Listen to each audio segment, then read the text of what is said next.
severe drug addict, what's the dark side? How am I going to get more? How can I buy more? How can I steal to get more? Who can I rob to get more? You're sobbing, trying to get a vein, and you're dehydrated, you haven't eaten, you haven't slept. There's no way out because you don't want to get high anymore, but you can't stop getting high. The worst way to describe this is it's the best feeling I've ever had in my entire life. God, bro.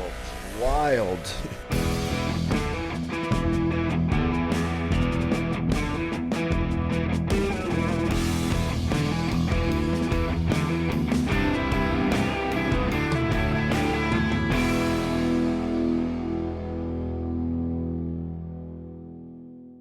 All right.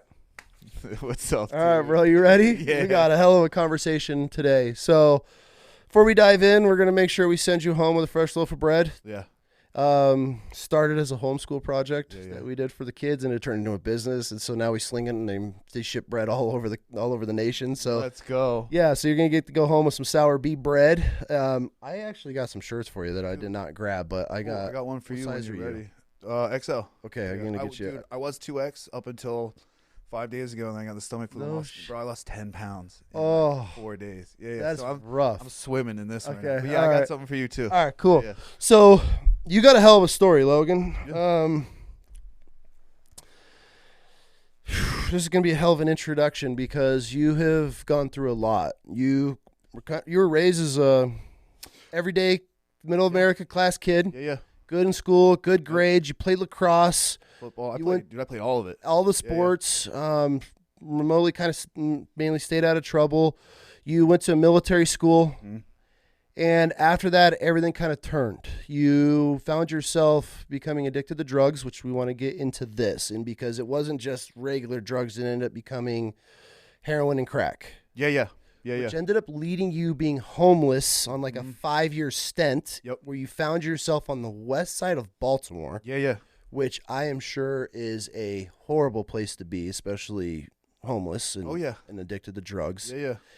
And during this time, you have gone through a lot. I'm sure the violence and there's sexual abuse that goes on the streets, and just dealing with people, and you get to learn who men really are, what man is capable of doing in those situations. And so you kind of had a come to Jesus moment. You come to in a house that's full of feces and just shit everywhere, and you're freezing to death, and you kind of have this epiphany, and you end up finding a phone the next day, make a call, and you've changed your life around. Yeah. And during this whole entire journey, Yeah.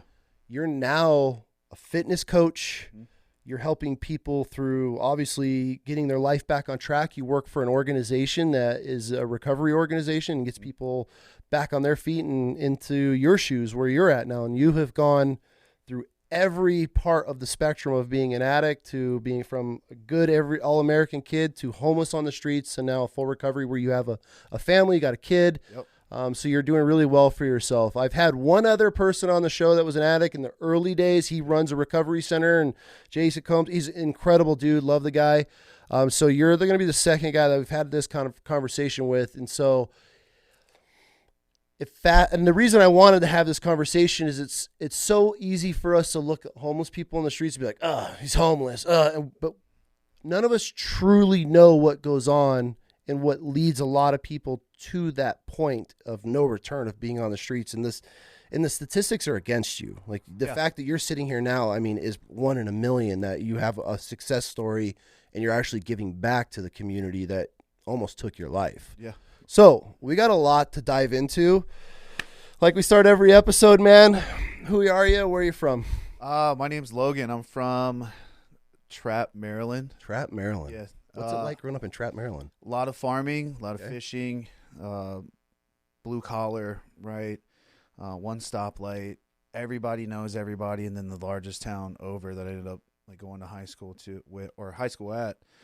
Still very, very small compared to towns. Okay. High school type of thing. Like everybody knows everybody. Like very, very small town upbringing. Like come home when the street lights come on. Like Would you graduate high school with? what year? No, how many kids? Oh, Your graduating class? From my military school, 45. Okay. Yeah. That was very niche down. But the high school I was before there, probably close to like 500. Okay. Right. Like Okay.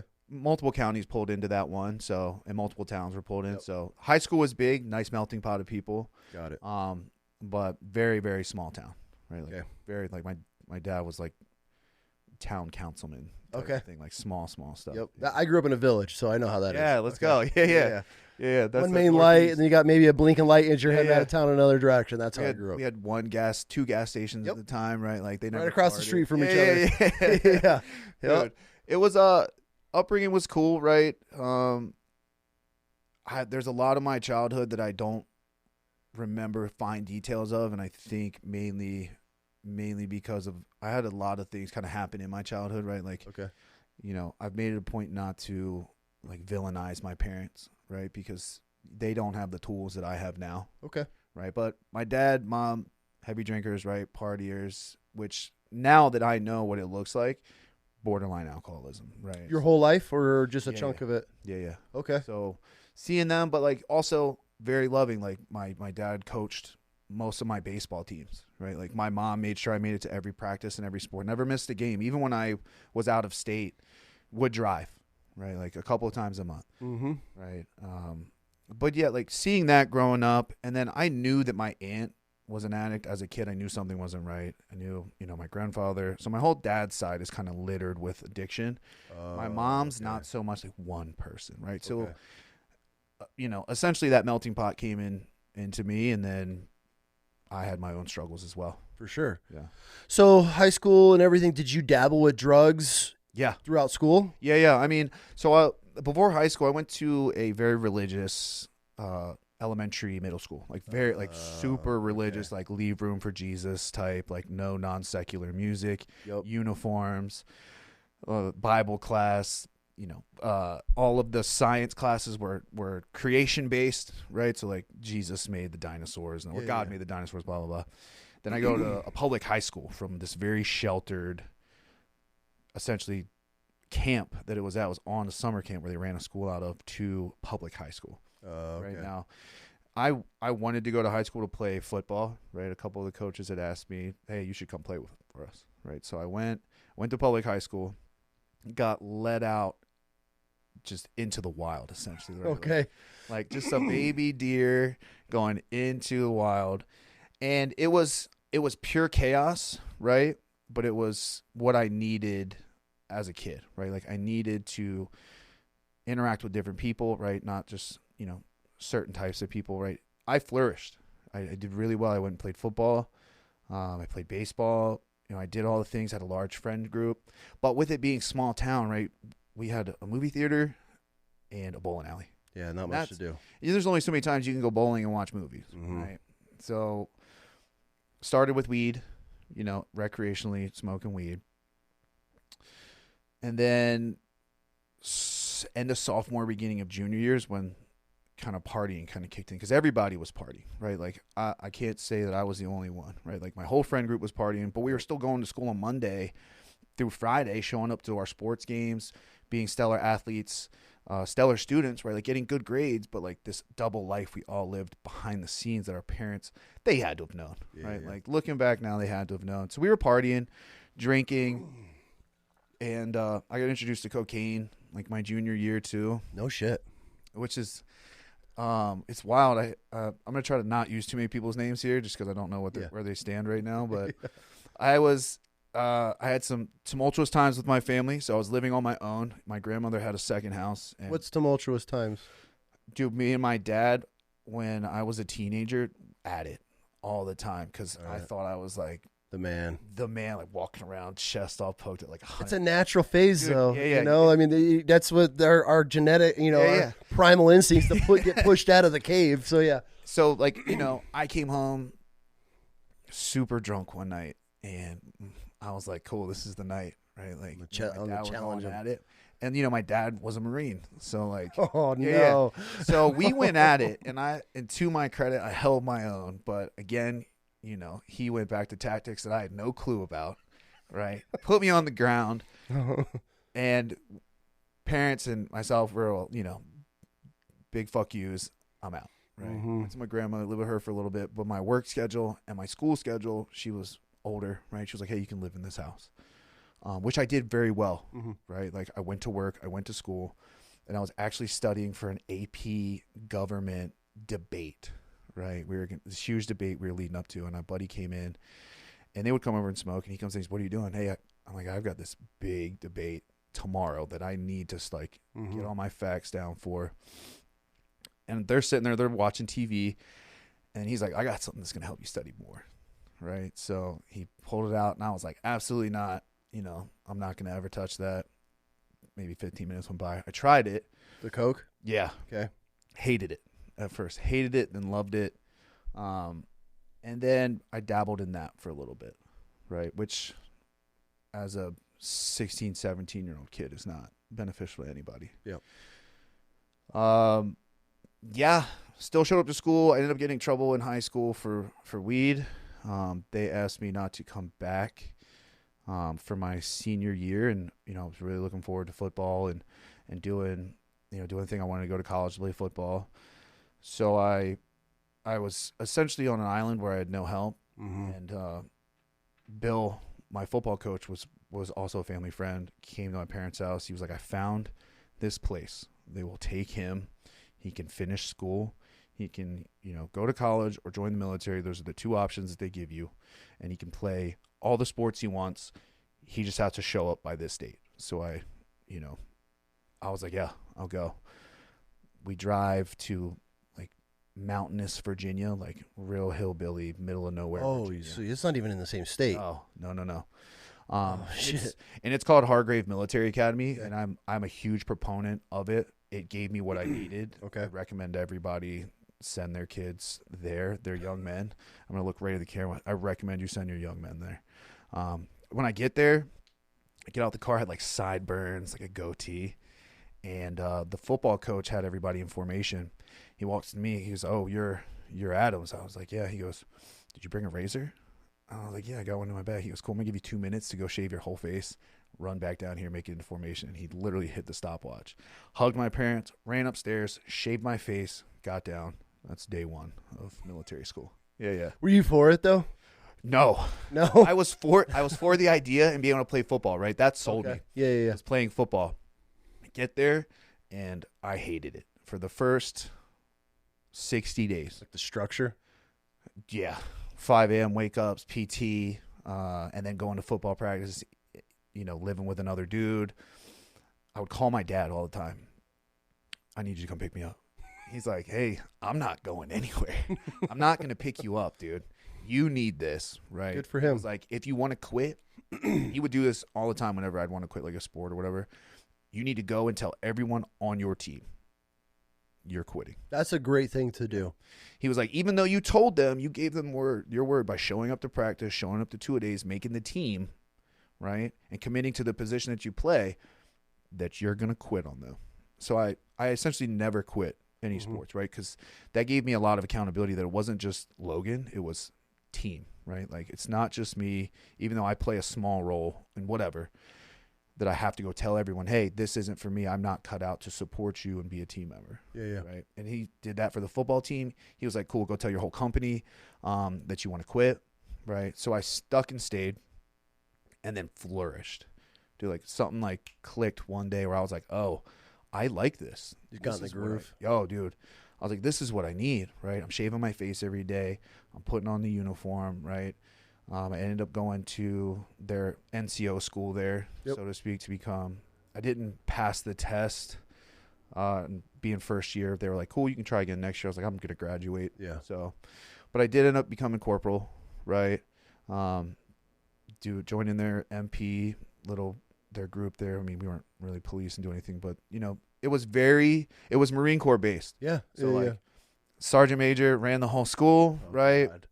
Commandant came in when you really fucked up, but it was awesome, right? I bet your dad loved it, dude. I'll show you the picture after the podcast of when he came to see me for our first parade. I've never seen that man smile like that before. Like, even when he and I love you, Dad. Even when he met my son, met my nephew, right? Like the smile on this man's face is wild. Yeah. And I'm standing there, right? I'm parade rest. I've got everything on. I got all my pins, the MP cord, right? Like the dueling pistols. So I flourished there. I loved it, right? And I start getting like straight A's, right? So my GPA is bumping. And I get to halfway through the semester. I was like, hey, I think I might want to go home, you know, because I was getting homesick. It was around Christmas. And you went home for like Thanksgiving and Christmas, right? You would have little small breaks where, like, because my parents live so far away, I would go home with like others, right? Like, yeah, oh, for sure. Again, my dad's like, no. He was like, you started this, you have to finish it, right? Like, I don't care what you do, you have to finish it. So I go back. I'm really in the groove here. And I play lacrosse, right? I play for the lacrosse team. I get a couple offers from different schools. Oh, shit. Yeah. I go and tour the schools, and I wasn't sold on going to play college lacrosse. What I wanted to do, I had a lot of good peers and a lot of good mentors there. And one of the mentors was like, hey, dude, I see that you love this team aspect. You like helping people, right? You're very type A, like people listen when you speak, right? You mean what you say. He was like, you should join the military. And I was like, okay. And he started breaking down different branches that he worked with. He started as a Marine and then transferred to the Navy. Mm-hmm. He was like, look, you should just go be a corpsman. He was like, join the Navy, be a corpsman. You could either, you know, be on a ship or you could be with Marines. What do you want to do? He was like, you're just stubborn enough that you'd be fine with the Marines. I was like, all right. Sure. So I tell the plan to my family. Dad, hell yeah. Everyone else shut it down. And I wasn't secure in my own self enough to be like, I don't care what you think. I want to do this for me. Ah, damn. Know, okay. Dude. Which, hindsight, I wouldn't be here right now. For sure. Right? I don't know where I would be. So I ended up going to play lacrosse at the University of Mississippi for a little bit. No shit. Yeah. I went to University of Mississippi, played lacrosse, joined a fraternity, did the whole college thing for about 18 months. Okay. But I also had no structure, right? So again, like I go from a super structured lifestyle to where like I'm told when to wake up, I'm told when to go to sleep, I'm told when to study, I'm told when to eat, do all my things, wake up, work out, you know, to nothing, to nobody being like, hey, you need to be here to, besides lacrosse practice, right? Yeah. At like 4 p.m. Yep. None of my professors cared if I showed up, right? They're like, oh, you didn't show up? Okay, cool. Here's what you missed. Yeah. Show up if you want. Paid regardless. Yeah, show up if you want tomorrow. I don't care. So my grades sucked. I go home. Parents are pissed, right? Mom's mad. Dad, I think he was still trying to push me to the military. Yeah. So I go home, and I was figuring out how to be a man, right? How old are you at this point? I was about to be 20. Okay. Yeah. So I go back home to that small town. I live with my parents for a little bit. I'm working for my dad's construction company at the time.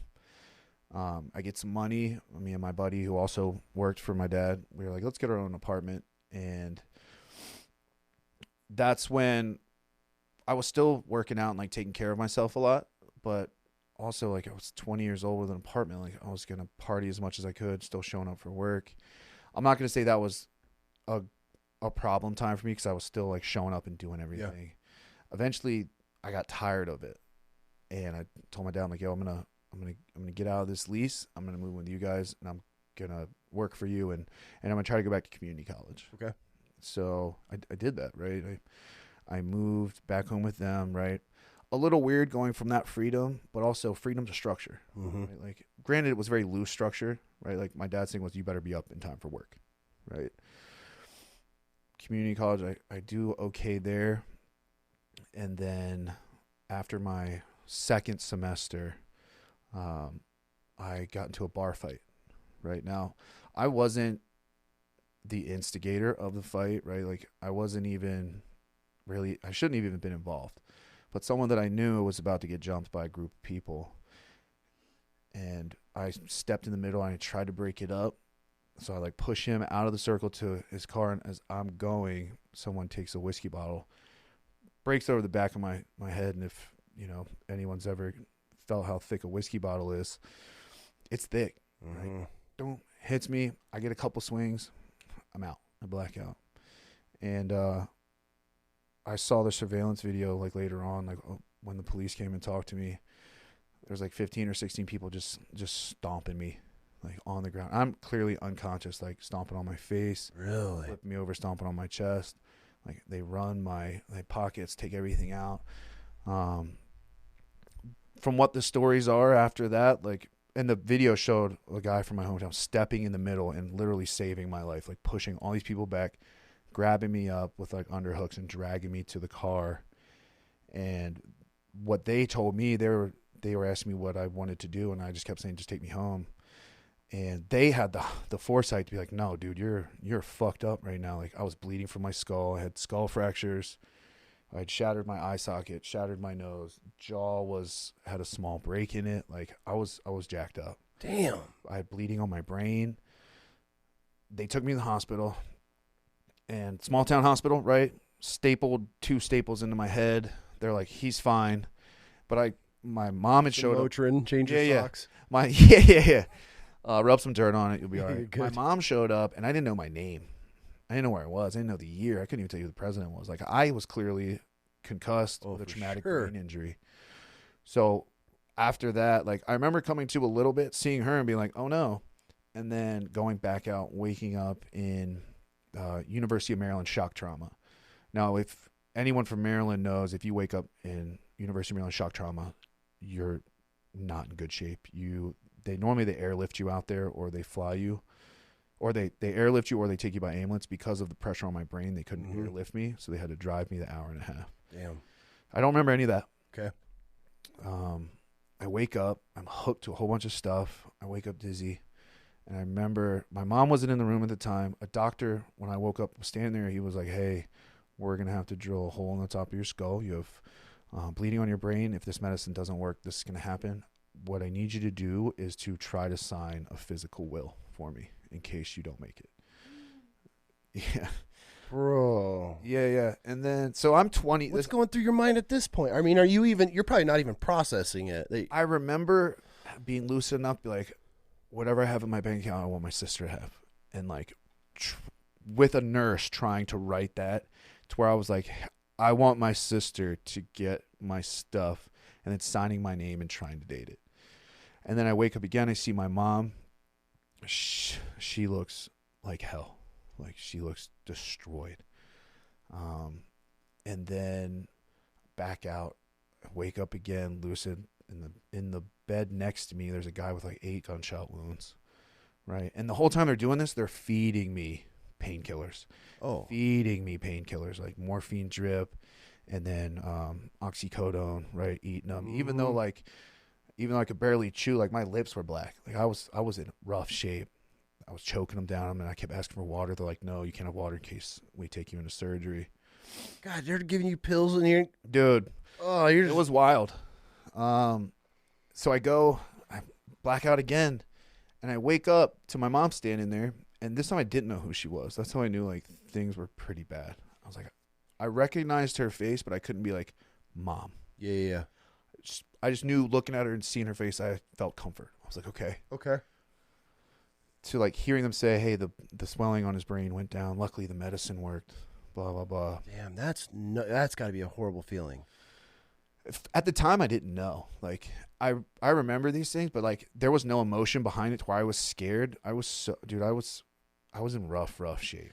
Have you ever thought back on it and thought about like you just saying that you didn't know it was your mom, but you knew it was comfort? Yeah. Have you dug into that? Like, if you really, that's such a primal, dude, instinctive thing to know that like this woman is here for safety, and you can feel that, but you don't even know it's your own mom. Now having a child and like knowing how important it was for my son and her to have skin to skin contact first, right? Like, dude, this gives me cold chills. It's a thing. Sure. That's what it was. My mother was an angel. She was a saint, dude. Yeah. Like, I can't name a time when she wronged me, right? Like, me and my dad, different story, right? But also, I played my own part. Yep. Always there, right? Like, but knowing, like, she was always there, right? Like, every single time. And I know that was an inconvenience to her. Like, being a parent now, I know making it to all those things. I know she had her own life and want to do her own shit. But, like, I remember seeing her face and just comfort. Yeah. And them saying the swelling on the brain went down. We're going to have to put stuff up his nose to fix the nose. The jaw doesn't need any surgery. It'll heal on its own. The eye socket is going to need a small plate underneath. And we're going to do the best we can to fix him up. But we don't know how bad the TBI is. And then being passed out again.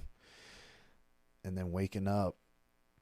But I woke up mentally, I was like 2 years behind, right? Like I felt like I was still like in military school almost, right? Like I woke up, first thing I did was do like 15 push-ups, and I fell out. Yeah, and I was there for like, I think 5 days. No shit. Yeah. And that's yeah, that was a rough one. Being a parent, I can't imagine, bro. I could not. Like, and that's where my addiction starts. Yeah. So that you getting jumped is what led to your whole entire journey of becoming an addict and then becoming homeless, and then to where you are now, all 100%. From a fight. All from a fight.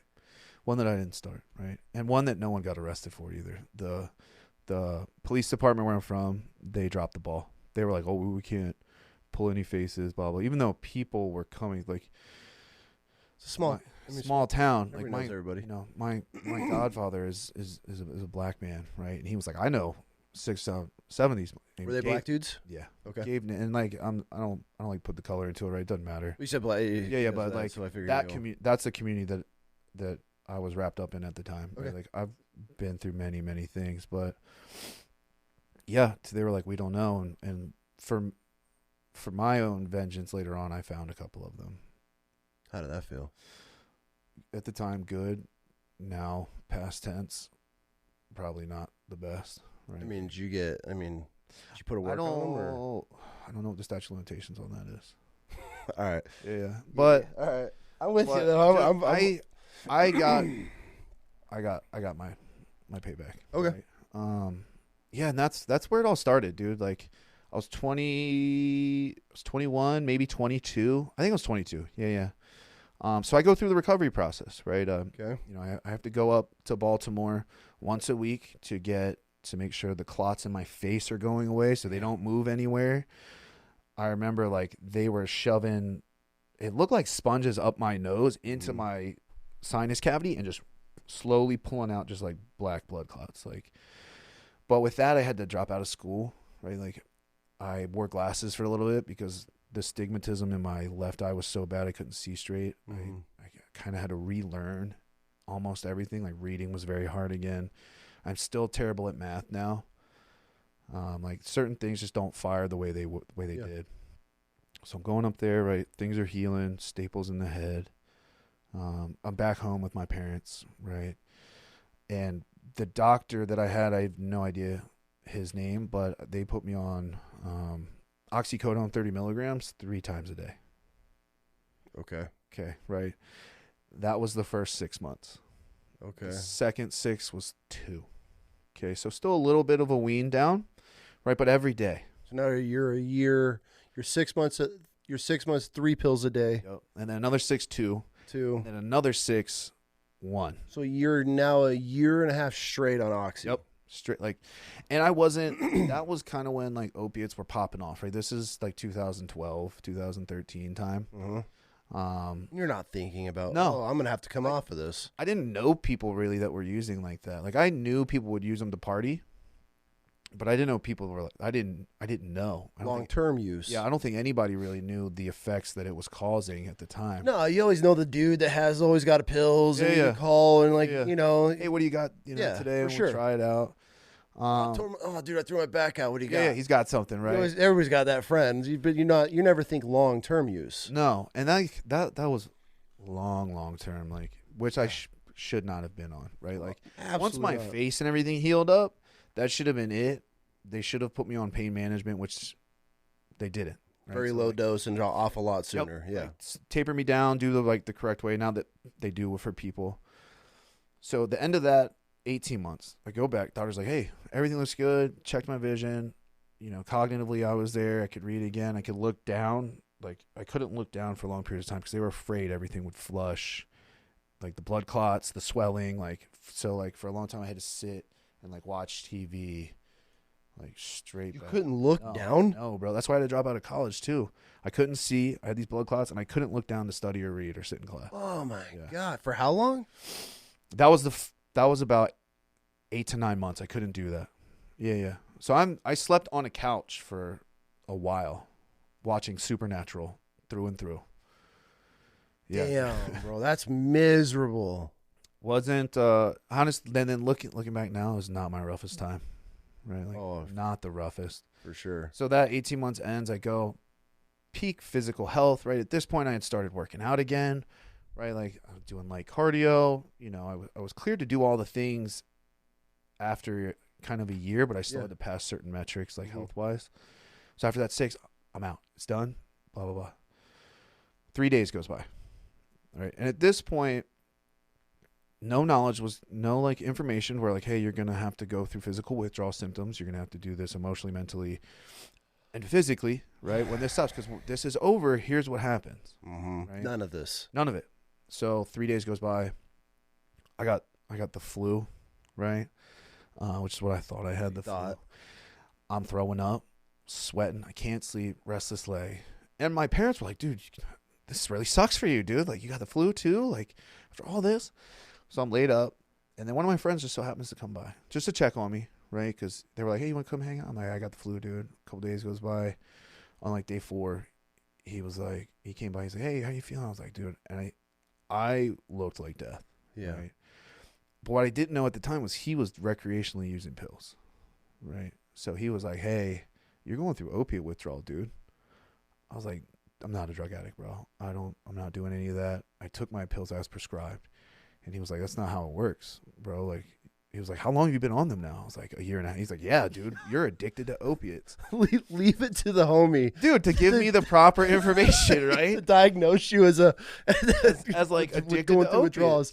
Yeah. Which is crazy because in that 18 months, cognitively, I had to like repair everything, but also my brain's being rewired from essentially where I started, right? With all that damage being rewired into opiates. Yeah. Right? Because that's exactly what it is. You're building a whole new, I want to say, life and recovery with opiates ingrained into that. Like, just put in. I mean, so you have your body doesn't have any idea. No. I mean, a whole new personality, essentially, right? Like a whole new person. Yeah. I'm like, I'm not a drug addict. He was like, look, dude. And he gave me a pill. Take this. He was like, if you don't feel better in 45 minutes, you're not a drug addict. I take it. I feel better. How'd that feel? Like, was that a scary moment for you? I mean, now you're registering, oh shit, I'm addicted to opiates. I didn't grasp it at the time. I was like, fuck. Right? Like, did you tell your parents? No. Okay. Which is another move. It's not that I didn't feel safe to tell them. I don't know. I felt maybe I didn't feel safe, but maybe I did. Like, I just didn't want to shame in a way. No, I just didn't want to have to like burden them again because they took care of me for that whole time. Like, I was still living with them. They were feeding me, right? My mom and dad would wake up sporadically through the night to make sure I was okay. Oh, and the last thing you want to do is tell them that like, you're addicted. By the way, I'm addicted to drugs. That like I was. Damn, I feel like they would have. I mean, I don't know your parents, but I mean, God, if you'd have went to them and been like, "Hey, I can't get off these drugs I've been on for the last year and a half." Yeah, they honestly now they would have helped, right? Yeah. Like, they helped me when I came to them and said I actually had a problem. Okay. A while after. Yeah, dude. So that happened, and I'm one of those people that I have a lot of friends in the friend group in the phone book, and I knew a guy that could get me refills on my prescription illegally, right? Like he had someone that had a prescription pad. They wrote it. The doctor signed all of them. So he wrote one in my name. Hey, how many do you want? I was like, so I went off my last bottle, right? I was like, okay, this is a 30-day supply, 30. Yeah, I was like, write me one for 30. And I was like planning on, okay, I'll take one and then I'll half and then go down to that, which obviously didn't happen. Yeah. Right. Like, and then we kept doing that, right? Like, I would pay him, and then it got to the point where he was like, hey, do you still have your x-rays? Yeah, I still have all my x-rays. Cool. Here's what we're going to do. We're going to go to Delaware. I'm going to give you 2 full scripts. This is 150 a piece, right? 150 pills a piece. You walk into every pharmacy with your prescription or with the prescription I've written and your x-rays. No questions will be asked, and no questions were asked. We did that really months at a time, to where now I had a full-blown addiction, right? And then the DEA started cracking down. Like, opiates were clearly a problem throughout America. DEA started cracking down, so that stopped working. Then we had to black market it. And then him and I parted ways because both of our addictions, you know, we couldn't support each other. Friendships don't last very long with addiction involved. Yeah. And he's clean, right? He's sober. He's clean and sober now. And he's a good dude. And, you know, he rebuilt his life too, right? Good. But yeah, after that, you know, black market stuff got really expensive, $1 a milligram, right? So 30 pop. Then they went $2, and then $30 a pill. Yeah. When I first started having to go black market, I was maybe 15 a pill, but if you bought a certain amount, it dropped to like 5, which I worked a job, right? Like I was one of those people, like I could still work a full-time job, support my habit, have my own apartment, you know, do the thing, but I would work to pay my bills and get high and then seclude myself in my apartment, my bedroom that I split with a guy I barely knew that I found on like Craigslist. Yeah. And it just, and then once How long did that go on for? About a year. Okay. Yeah, about a year. Okay. Pills ran out eventually. And then, you know, me and my friends at the time that used, we would go to these huge house parties.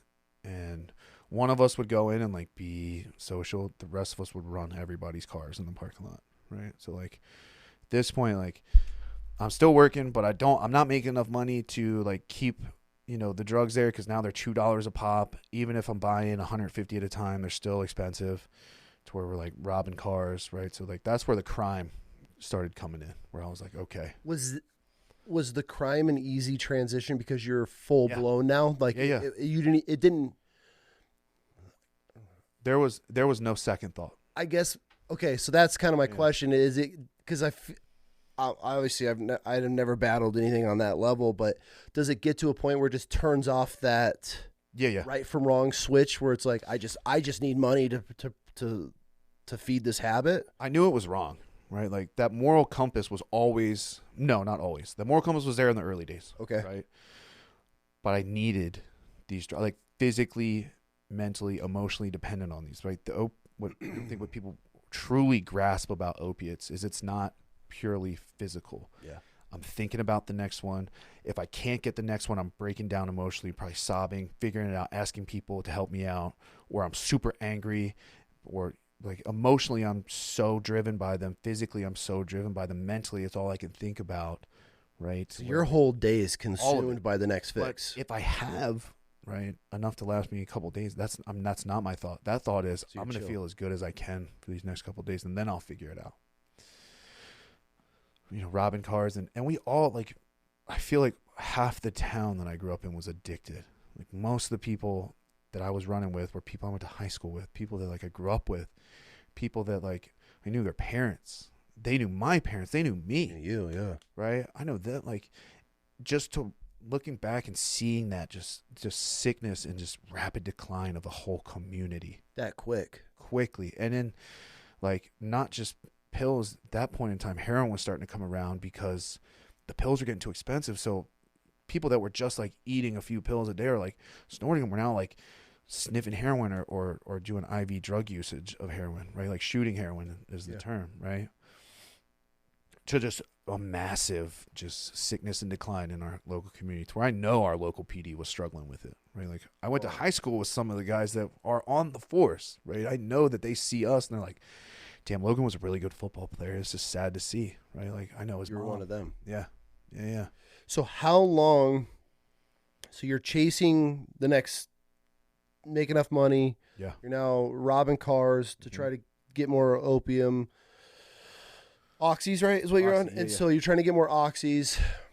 Now that you're going to $2 a freaking milligram or whatever, I mean, that gets expensive. So when did it come to the point where you knew you couldn't afford that anymore and you had to look elsewhere? It wasn't more of like a conscious decision as it was one of a necessity, right? For like, sure. Because eventually the pills just dried. Like DEA had enough. I know the East Coast was rocking, right? Yeah. Like New York, Pennsylvania, DC, Baltimore, like Maryland, DMV, all of it was getting hit by DEA. Like I knew people that were just getting knocked off and having to do federal time, to where the pills were gone. Right? Even the people that you knew could find something could not find anything. Mm-hmm. So it was a summer day, right, in July. I remember it vividly. I was sitting in my buddy's house. Him and I were in the first depths of our addiction, I'll call it that. We were phase 1. Yeah. I love that dude to death. He's clean and sober now too. He's Good. got a couple kids, and I'm not gonna say his name, but he knows. We actually chatted a couple of days ago, and I was like, hey, I'm not gonna say your name, but I'm gonna make sure that you're in my story because I love you, and He's and part of it too. yeah, and I'm glad that you're okay. So we're both there, obviously doing sneaky shit, right? He was like, oh, I gotta run to the grocery store for my dad. His dad's in the kitchen. I'm like, bullshit. You're gonna go get drugs, all right? And I called another dude, and he was like, yeah, come over. Yeah, I got it. Come over. So I walk over, right, still in the small town. I go in, I walk in, I'm like, oh, thank God, dude. I haven't been able to find anything for like 2 days at this point. And after 12 to 24 hours, you're feeling withdrawal, right? So I'd already been like 2 days deep into it, sweating. He was like, look, dude, I don't have any pills. He was like, I got pills, but they're not oxycodone. I was like, what do you mean? I was like, oh, okay, what is it, like morphine, blah, blah, blah. He was like, no, this is called Scramble. Now, Scramble's unique to Baltimore, Maryland. Okay, I've never heard of Scramble. So what Scramble is, it's a mix of fentanyl, a mix of heroin, Oh my God. benzos, and then what's called quinine, which is a cutting agent, right? Quinine gives you the rush that you feel. Yeah. And I was like, dude, okay. At that point, I was so sick. Like, and when I say sick, like, you like have the shits, you're throwing up. It was a miracle that I walked the block to his house. I mean, you pretty much want to die. Yeah. Right? Mm-hmm. Okay. Mm-hmm. And I was like, look, dude, I've never done this. I don't know how. So my first experience with like Scramble was IV usage. Yeah. So like right off the bat.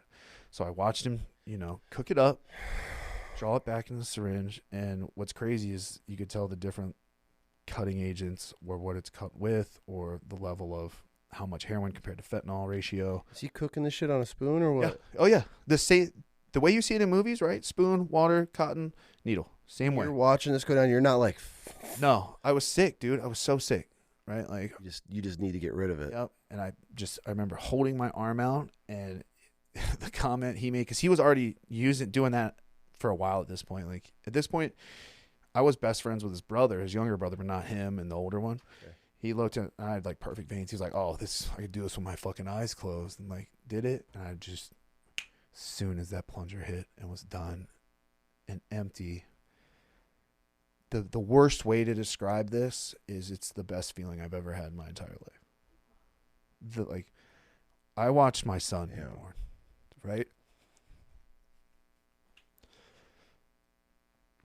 And that's the only thing that's ever competed with that feeling, right? Oh, shit. Only thing that has ever competed. It's number one, right? He's number one.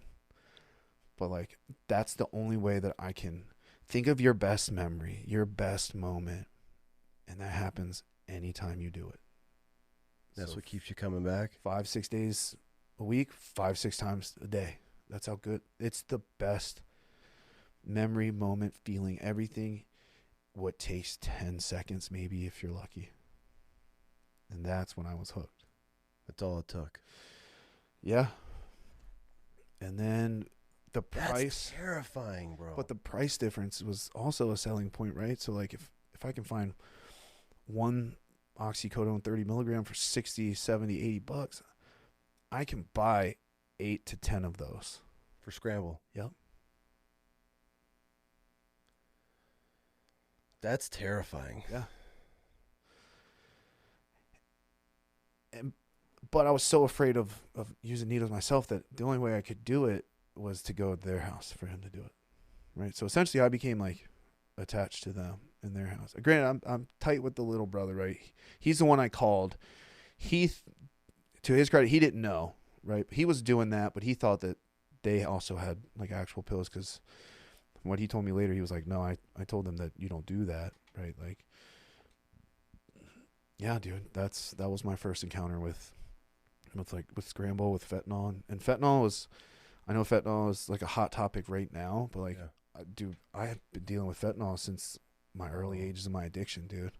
It's been in the game for a long time, but I feel now it's gotten just, I mean, dude, the potency of it is terrifying. I don't know about the potency, just it's in everything. Everything. Literally, like, even people that don't do like opiates are overdosing on fentanyl. Like, people are doing meth or cocaine or whatever party drugs that they get, like, At least with yeah, fentanyl. it all is, right? So yeah, that was my introduction into IV drug usage, was right there, and I never looked back. Oh shit. Yeah. How long were you associated with these guys? Oh, all of my addiction. Really? All of my addiction. That was your main. Oh, not as like the plug or whatever that I got them from. Like, no, but they were.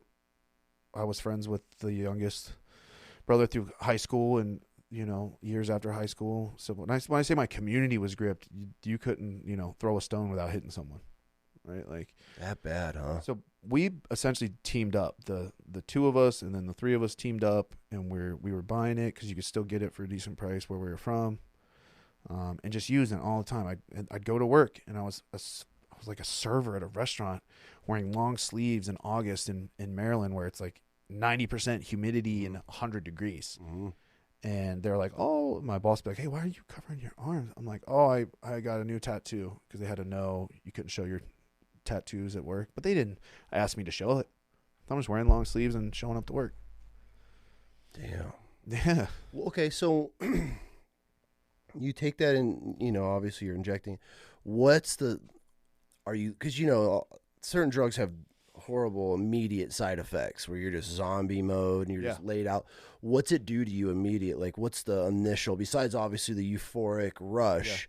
Are you just laid out? Are you like up and going? I mean, dude, it just depends on the ratio of what is in there, right? Like, some of them would be cut with like benzos, so obviously those are the ones where you'll see people like nodded out, right? I've done that plenty of times. Or there would just be a little bit extra quinine, and it's just fentanyl and heroin. And then I'm not like zombied out, but like my eyes aren't open. I'm slurring my speech, walking around, like still am still able to move. And then it got to the point where like that didn't even happen, when I would just feel good, because my tolerance started jumping. Okay, so then you need to start chasing that. Yeah. So what'd you chase that with? Just more? Yeah, more is literally the adjective of my whole story. Just more. Right? How am I going to get more? How can I buy more? How can I steal to get more? Who can I rob to get more? Damn. Yeah. You started robbing people? Besides the car thing, not until later. Okay. Yeah. So this phase kind of about a year and a half, right? And you're still functioning in town? Yeah. I'm still working. My family kind of had a small inkling, right? So you're a high functioning addict at this time. Most addicts I know until towards the end were high functioning. Okay. Right. Like, we were keeping it very under wraps. Okay. The restaurant that I worked at the time, everyone was addicted to opiates. Cooks, bartenders, barbacks, servers. We were all connected. It was a big hub. Yeah. Someone would be like, we just pool in a bunch of money before shift. Someone would run up, drive with Baltimore, drive back, come back with everything we needed. We'd be good. How far is Baltimore from where you're at? Hour and a half. Oh. Yeah, okay. Yeah. Oh, it wasn't like a 5 minute. No. This is a trek you have to take. Okay. So yeah, dude, I'm a functioning addict. And then it got to the point where I kind of stopped being functioning, and I got into trouble with the law. What'd you do? Which one was this? I think I got a possession charge. Okay. Something like that. No, it was driving on suspended. It was a driving on a suspended charge because I didn't have my license at the time. And I had to like report to probation. Went to probation, couldn't pee clean. The judge was like, I'm going to put you in jail, or you can go to rehab. My mom was like, oh my God, I didn't know you had this drug problem. Let's get you the best help we can get. So your parents, now you're years into this, right? Yeah. I mean, you're 2 or 3 years into an addiction, and your parents were just finding out. I think they knew something was off. I don't think their son was shooting heroin. I don't think that was like the tip of like their mind that this is what's happening. Yeah. I think they probably thought I still was having issues with pills. Okay. So my mom found a really nice rehab center that was in my home state, 20 minutes away from my hometown. And I went there, right? I made the decision that I was going to go, so I didn't go to jail, right? I was like, I don't want to go to jail. I'm not built for jail. I go, I stay clean. And they're like, hey, well, you should go to a halfway house, right? So I went to the halfway house. The halfway house at the time that I was in were most of the people that I saw in my active addiction, but they disappeared, right? Like I didn't see them in my addiction anymore. So they had like a year sober at this time. Okay. So on and so forth. I go to the recovery house. I'm doing good, passing drug tests, and I'm downstairs across the parking lot at a coffee shop, and I see one of the people that I know that has drugs. Now, I haven't encountered anyone at this point. This is the first encounter with people that I know I can buy drugs off of. They dap me up. They're like, oh, you know, I'm not going to say my street name on here just because that shit is that shit's dead. But, hey, where you been? I was like, oh, I got sober. And they're like, what do you mean? You just don't have any money? I was like, no, I went to rehab. And da-da-da. They're like, all right, well, look, the first 5 are on me. I was like, 5? Right, not 1. 5? They're like, yeah, first 5 are on me.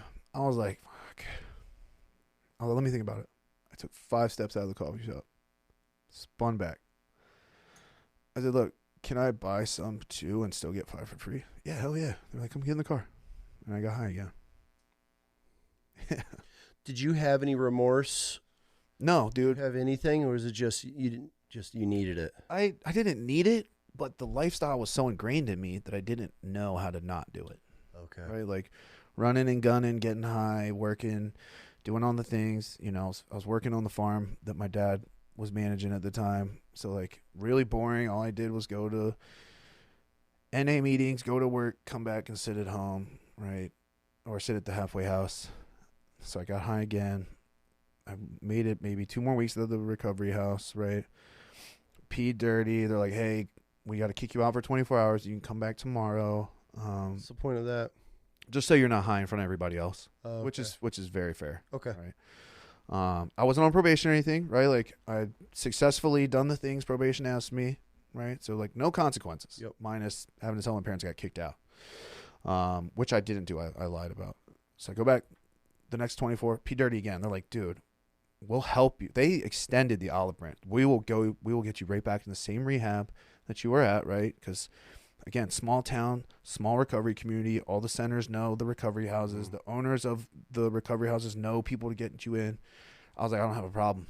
I'm good, dude. I stopped the everyday stuff. They're like, well, it's been 2 days and you peed dirty every day. If you had just used once, it would be out by now, right? Because your system is essentially cleaned out.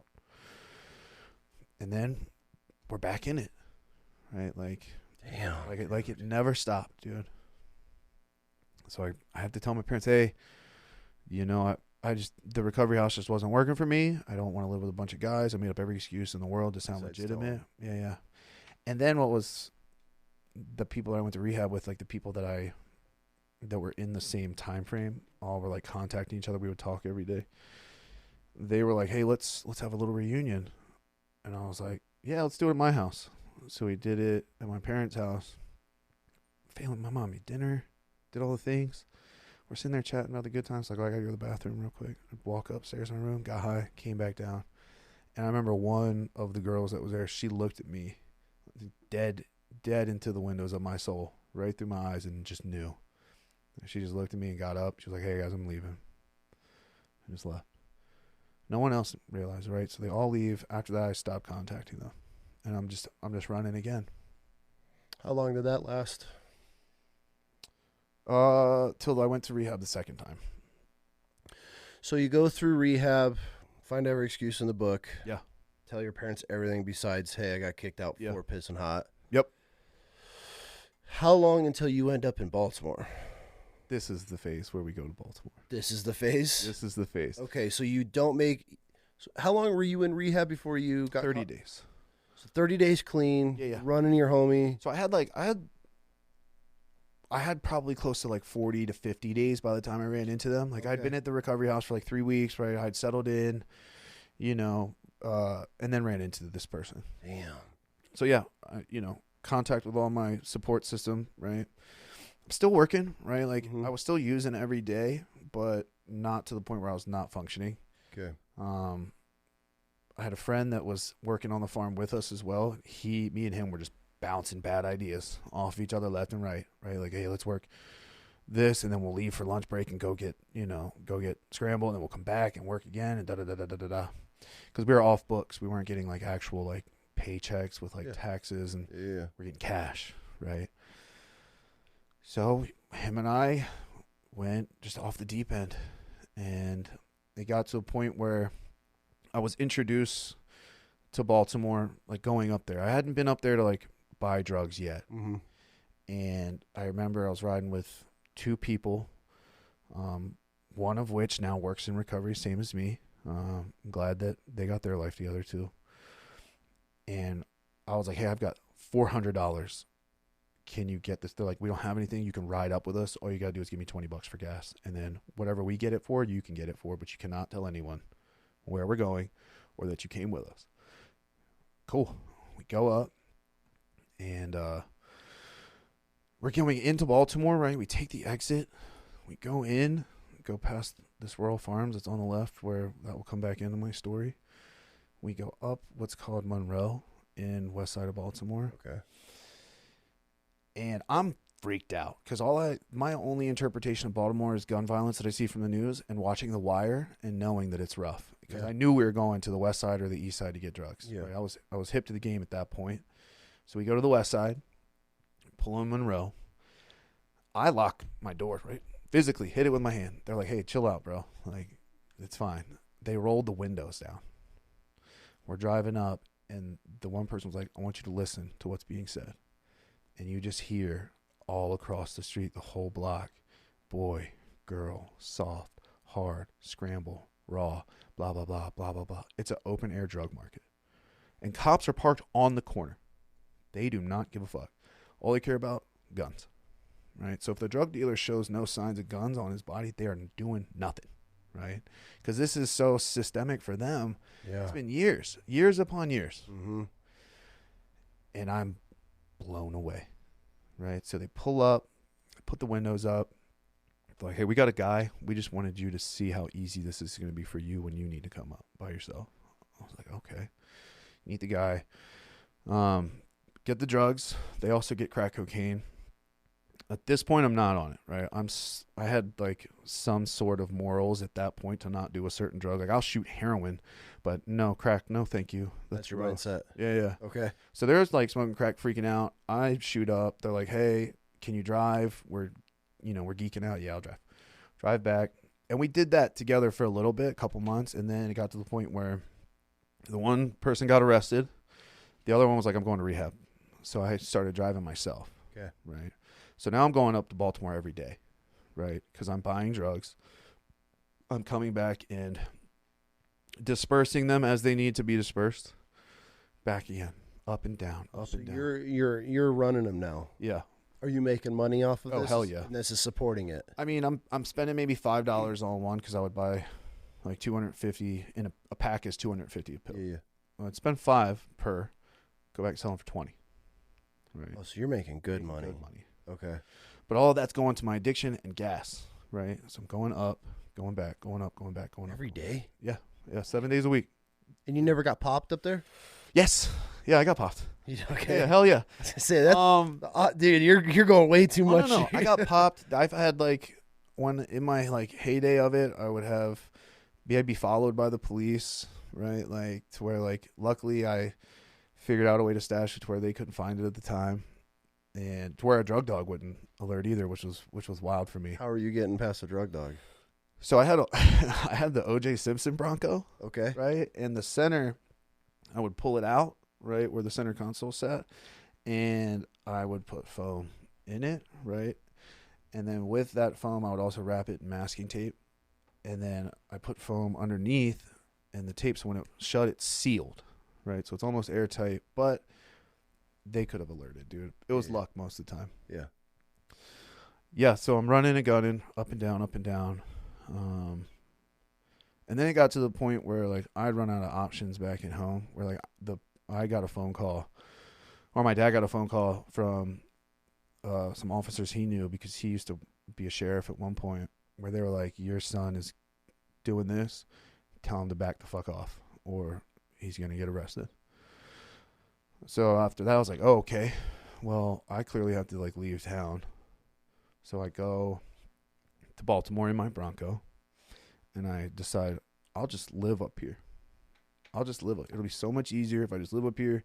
I'll tell people, I'll cut the price down, make them come to me, right? Because I had all these connections at this point. Like, I had met a bunch of people, and nothing like bad had happened yet, right? Like this was like the heyday of it. I hadn't had any serious consequences. Like, none of the crazy stuff was really going on. I just knew the right people. They watched out for me because I spent a bunch of money. That's all of that relationship was, right? Like, you're still in the, if I could flip my life around stage, there's still a little bit of hope left in it. Yeah. You haven't like leaped off yet. I mean, you're fully engulfed in this, but dude, you haven't gone like, I feel like there's stages, and you're still in stage. You're phase 1 still. Yeah. Phase, I'd say, Going like, into phase 2.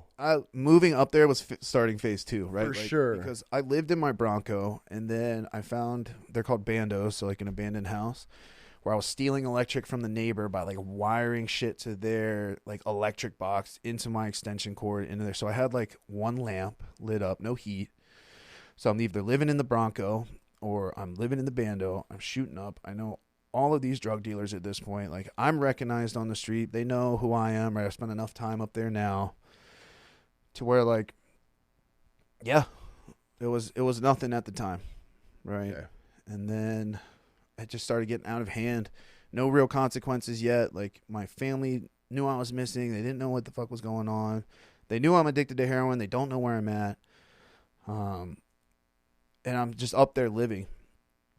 And I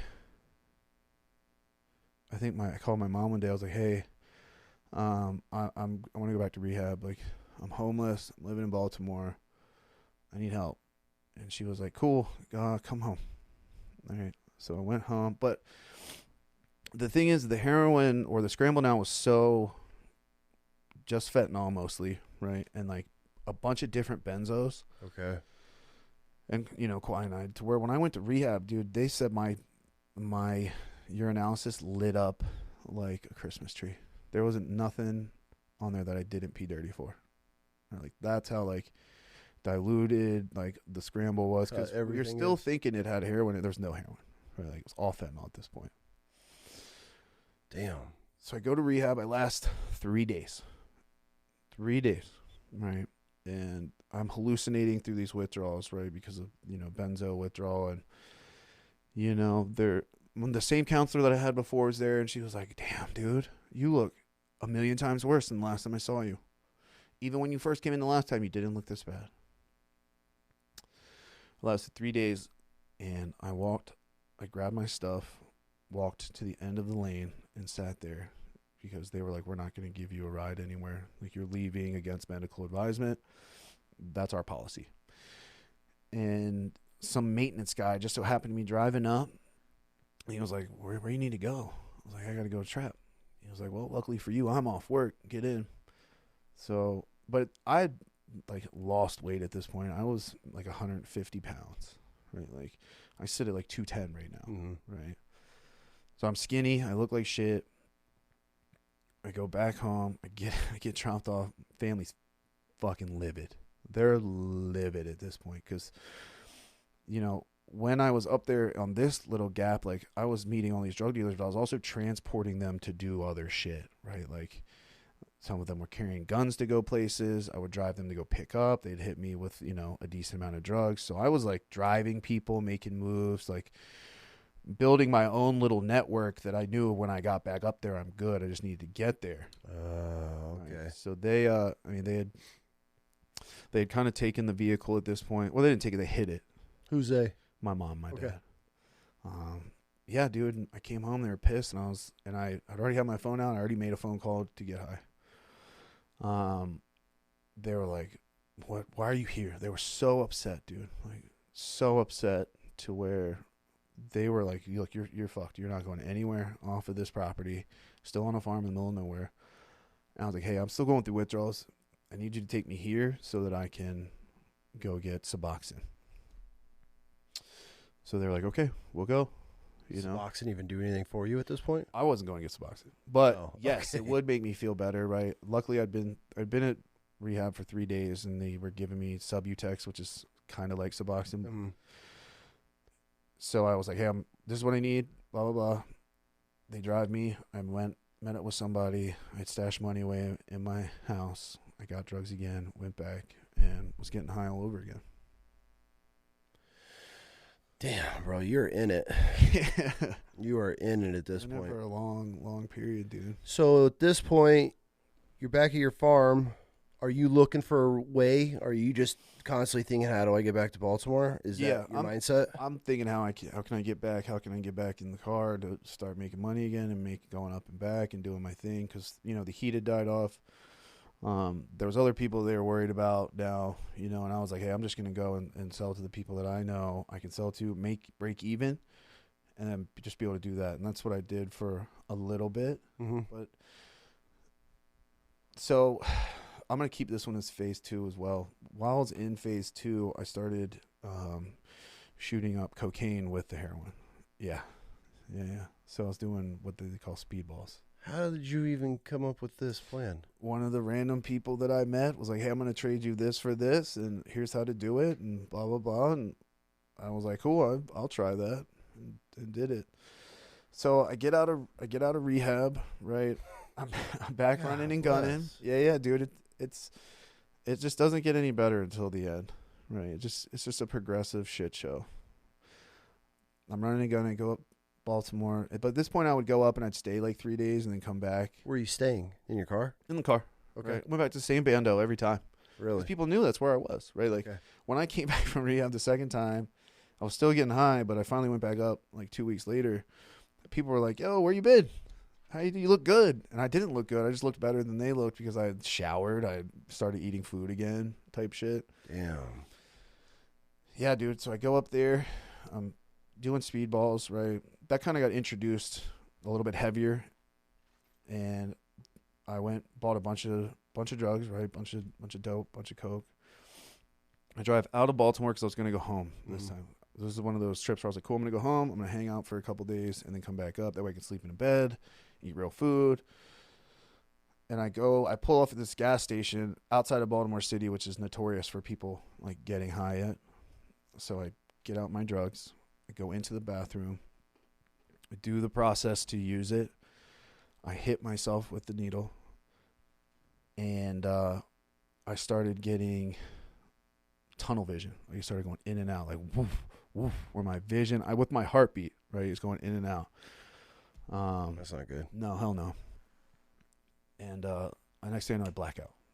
I'm out, right? I'm in a gas station, right, like a Royal Farms. Blacked out.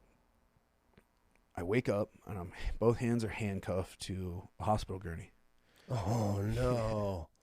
So I'm handcuffed to a hospital gurney, both hands. I'm covered in ice packs. I'm freezing. There's a nurse standing there. She saw that I was waking up. There's a police officer standing there. And I'm like, oh, no. So you straight up OD'd in this bathroom? Yeah. No. I didn't. Not in the bathroom, right? Okay. So I wake up, and she's like, hey, you're awake. Good. We didn't think you were going to pull through. And I'm like, oh, no. The cop's like, look, we're not going to press charges on you because at that point, paraphernalia and everything they were more worried about like taking care of the addict, right? We're not gonna press charge on you. We threw away your needle, blah, blah, blah. I had more in the fucking car. It didn't matter. So I woke up to them saying they're not gonna press charges, that I'm lucky I made it. They unhandcuffed me, the cop's like, look, dude, you really need to get some help. You really need to get, and I saw like the sincerity in his eyes. He's like, you need help. I'm like, okay. The nurse comes over. She was like, hey, the social worker's gonna come in and talk to you about treatment facilities, blah, blah, blah. I was like, okay, let me think about it. The cop left. And social work came in. I was like, I don't want to talk to you. I'm good. I just want to get out. I just want to get out of here. She was like, all right, well, we're not going to release you unless a family member picks you up. I mean, I was in my mid-20s at this point. I'm an adult. I know that I can leave. And I was like, cool. That's the game. So I pulled up, like, Uber was super new at that time. So I pulled up an Uber, had them come and get me, told the nursing staff, hey, my grandmother's going to be here in 10 minutes. So they let me out. The Uber took me back to the car. I climbed into the back seat of my vehicle, chugged a bunch of water, got high. Oh, my dude. God, bro. So What the nurse Wild. what the nurse told me in there was, she was like, the heroin didn't stop your heart, the cocaine stopped your heart. You did that? There was that much coke? Yeah. But it wasn't like a mass volume of it, dude. Like, I was getting that like crazy of quality that like the vial was maybe an inch big, with like a couple centimeters wide to like put like a couple of like bits of powder in. Was that pure? Yeah. That's terrifying. Yeah. I mean, it's all terrifying because you don't know what is what at any moment. Dude, it was, but I there's one of the pictures I sent you when I'm in the hospital bed. Yeah. That's the selfie I took before I left the hospital. That was that time when I was like, took a selfie of it, put it somewhere to like get sympathy from somebody saying that I was sick. And I just went right back to running and gunning, dude. And it got progressively worse after that. When did you end up homeless? I was then, but Okay. not like full time. Yeah. So I didn't tell my family this happened. They didn't find out I had overdosed until I was like out of the addiction. Like, really? just telling a story one day. And my mom was like, "What?" I was like, "Oh yeah, I thought I told you. I'm sorry." Right? Like, yeah, that happened. This is blah blah blah. So that was your first time OD. that was my first and only time. Okay. Yeah. That didn't scare you enough to. Nope. Okay. Like I said, mentally, physically, emotionally, I'm so wrapped up in the Yeah. game. I'm wrapped up in the chaos of getting it, of my life being in danger, not only copping it, going into the hole, coming out of the hole, getting to my car, right? The adrenaline rush. All high. Yeah. And then getting high, right? So after that, that's when I was homeless. I was like, there's no turning back from this, right? Like, I would sell it. People would come up, meet me, right? And I'm living in the same bando the whole time.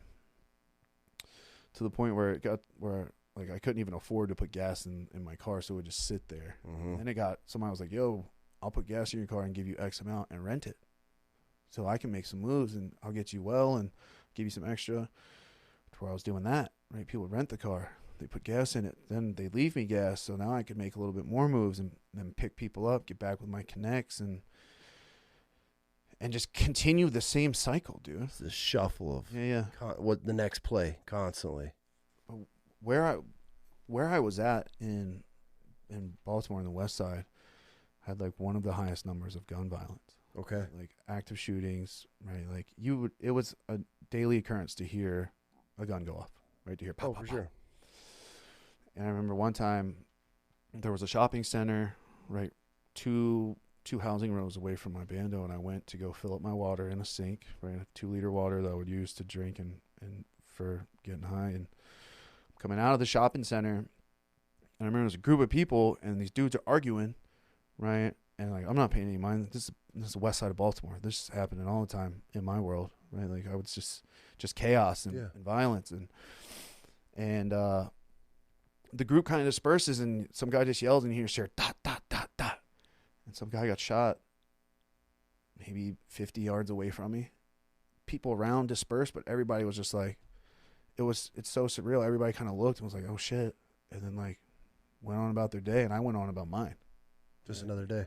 That was it. Like, you would see guns regularly. Like, you know, I had multiple guns pulled on me, right? Like, put to my chest, put to my head, like being robbed. And I remember one time I went to go meet one of my like solid connects. Not a lot of money. He told me to pull into this alleyway, right? So I pulled and parked. But again, there's all kinds of people roving through here, right? Like, this guy doesn't own an alleyway. Maybe who he works for has like a say on it. Mm-hmm. So I'm sitting there. I hear one rack in the chamber. Gun points to my temple, right? I'm on the driver's side, comes through. And the dude was like, look, white boy, you don't meet here unless you have money. He was like, give me all of your money. And I was smart in the game at that point, so I would only keep like $100 in my glove compartment to pull out if something like that happened. The rest was hidden like in the bottom of my sock, where like you'd have to physically remove me, right? Like possibly get seen and caught, take my sock off, take the money from me. I was like, look, dude, I only have $100. That's all I got. you can have it. He was like, open it up. I open it up. He's got the gun. His buddy came on the other side, looked through. He was like, it's only $100, dude. He was like, what kind of cell phone you had? I had a cheap fucking flip phone. I was like, this? He was like, God damn it. He was like, get the money. He was like, you're going to sit here until I'm gone. When I'm gone, I don't care what you do. He left. I called my boy. I was pissed. I was like, you fucking robbed me? I was like, is this what we're doing now? He was like, I don't know what you're talking about.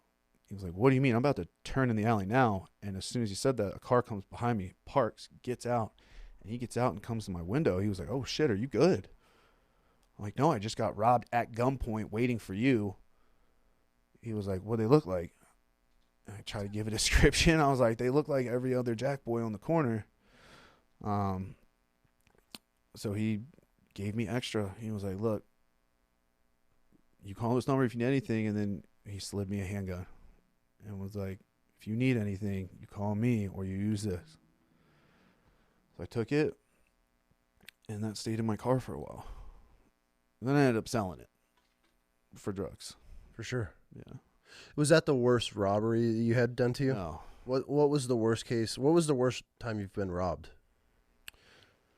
The worst time I was robbed, kind of same scenario, except I was on foot, and I bent a corner to go meet my guy. Pouring down rain. I call him, where you at? He's like, I'm 5 minutes away. Hang tight. Try to stay underneath something. Standing there, and then somebody grabs me from behind, right, in like a chokehold, and a guy comes out, puts gun right on my chest, right? And I'm full blown in my addiction. I had no like real possessions. I just had some money on me. Yeah. Again, money in the sock, right? Saved me more times than I can count. They take off my backpack, look through it. I got shit in there. Take my shoes, take my shirt, let me have my pants. I had a St. Christopher's medal that my mom had given me, and they took that. It was sterling silver. That's the one thing that I never really sold. And then he was like, "Get on your knees. We're just gonna kill you." And I was like, "Okay." They were like, "Give me everything you got." I was like, "Dude, I'm a fucking junkie. I don't have anything for you to take right now. You have it all. All you got is some extra needles that I have and a change of clothes and my shirt and my shoes." Put the gun to my head, and he was like, "Fuck," and he walked away. No shit. Yeah. I mean, I've got plenty encounters where I should have died, where I should have just been another statistic for Baltimore City, dude. I mean, okay, you're rolling west side of Baltimore. I mean, how many other white dudes are rolling around there? Very few, right? So you stick out. That's how people. Oh, hell yeah. People recognize you so quick because you're early days, yeah, because I was still like healthy and like eating food, but like the ones that you'll see like that will be there are not your healthy early ones. That's the ones where I was in the car and I was really secretive about meeting people. But when I was homeless up there, people knew who I was. They knew my street name. They knew me. But also with knowing certain people, it means I can't go around other certain people because I deal with them and not you. For sure. Right. So you don't need to tell me your street name, but how'd you get your street name? How do street names come about? Bro, it's so fucking simple. I wasn't giving out my real name, and one of my close friends at the time, he was like, "Bro, we can't roll up there and not have a name for you. You're gonna sound like a cop." So he gave me a street name, and it was 2 letters. It's so simple. Okay. Yeah. But dude, it's stuck, and that's what people knew me as up there. Yeah.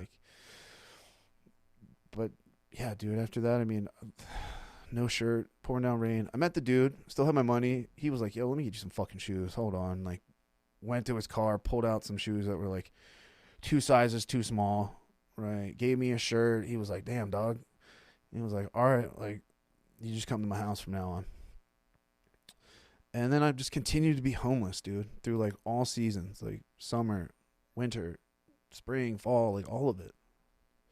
Just kept voluntarily doing it. But I kept telling myself that there was no way out, but I had a way out the whole time, right? Like, just never reached. No, I could have went to rehab. I could have called my parents. I had been missing, right? Like at one point they started calling hospitals in Baltimore to see if like I was in there or if I had died, and they had like a John Doe at the morgue, right? Like, damn, bro. Like thinking. You don't know that's going on at the time, right? Or did you find that out afterward? I found that out after. Damn. Now you're a parent, so you process that completely different. Yeah, dude. Now, like, as a parent, it's like, I know they lost sleep. I know I aged them years. Like, I remember seeing my dad again after not seeing him for a while, just the grays in his hair, and my mom just looking like she hadn't slept in years. Yeah. Like I cared, but I couldn't care enough to stop. Yeah. Right? Like, I physically could not. Once it's got its hooks in you, I mean, it's... What was some of the dark shit of being homeless, on the streets, severe drug addict? Mm-hmm. What's the dark side? Like the shit that your normal everyday person has no idea what's going on. You're looked at as a dollar sign, right? As an animal, right? They don't care. No one cares about you. The police don't care. The hospitals don't care. The dealers don't care. You're essentially alone, but you're in the middle of a fucking city of other junkies. But it's so dog eat dog that even if I say you're my friend, you're not my friend, right? It puts you at an emotional depth to where I wasn't capable of feeling feelings. I was in survival mode. It was either me or you, and it's not going to be me. Mm-hmm. Like, it's going to be you. I'm going to do whatever the fuck I can to keep, prevailing on top.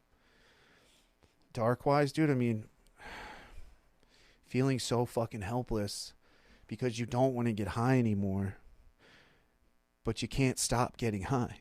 Yeah. Feeling like there's no way out, or when you're trying to get high, but your veins are so blown out from multiple usage and you're dehydrated, you haven't eaten, you haven't slept, and you're sobbing, trying to get a vein and blood to come back, or watching people overdose.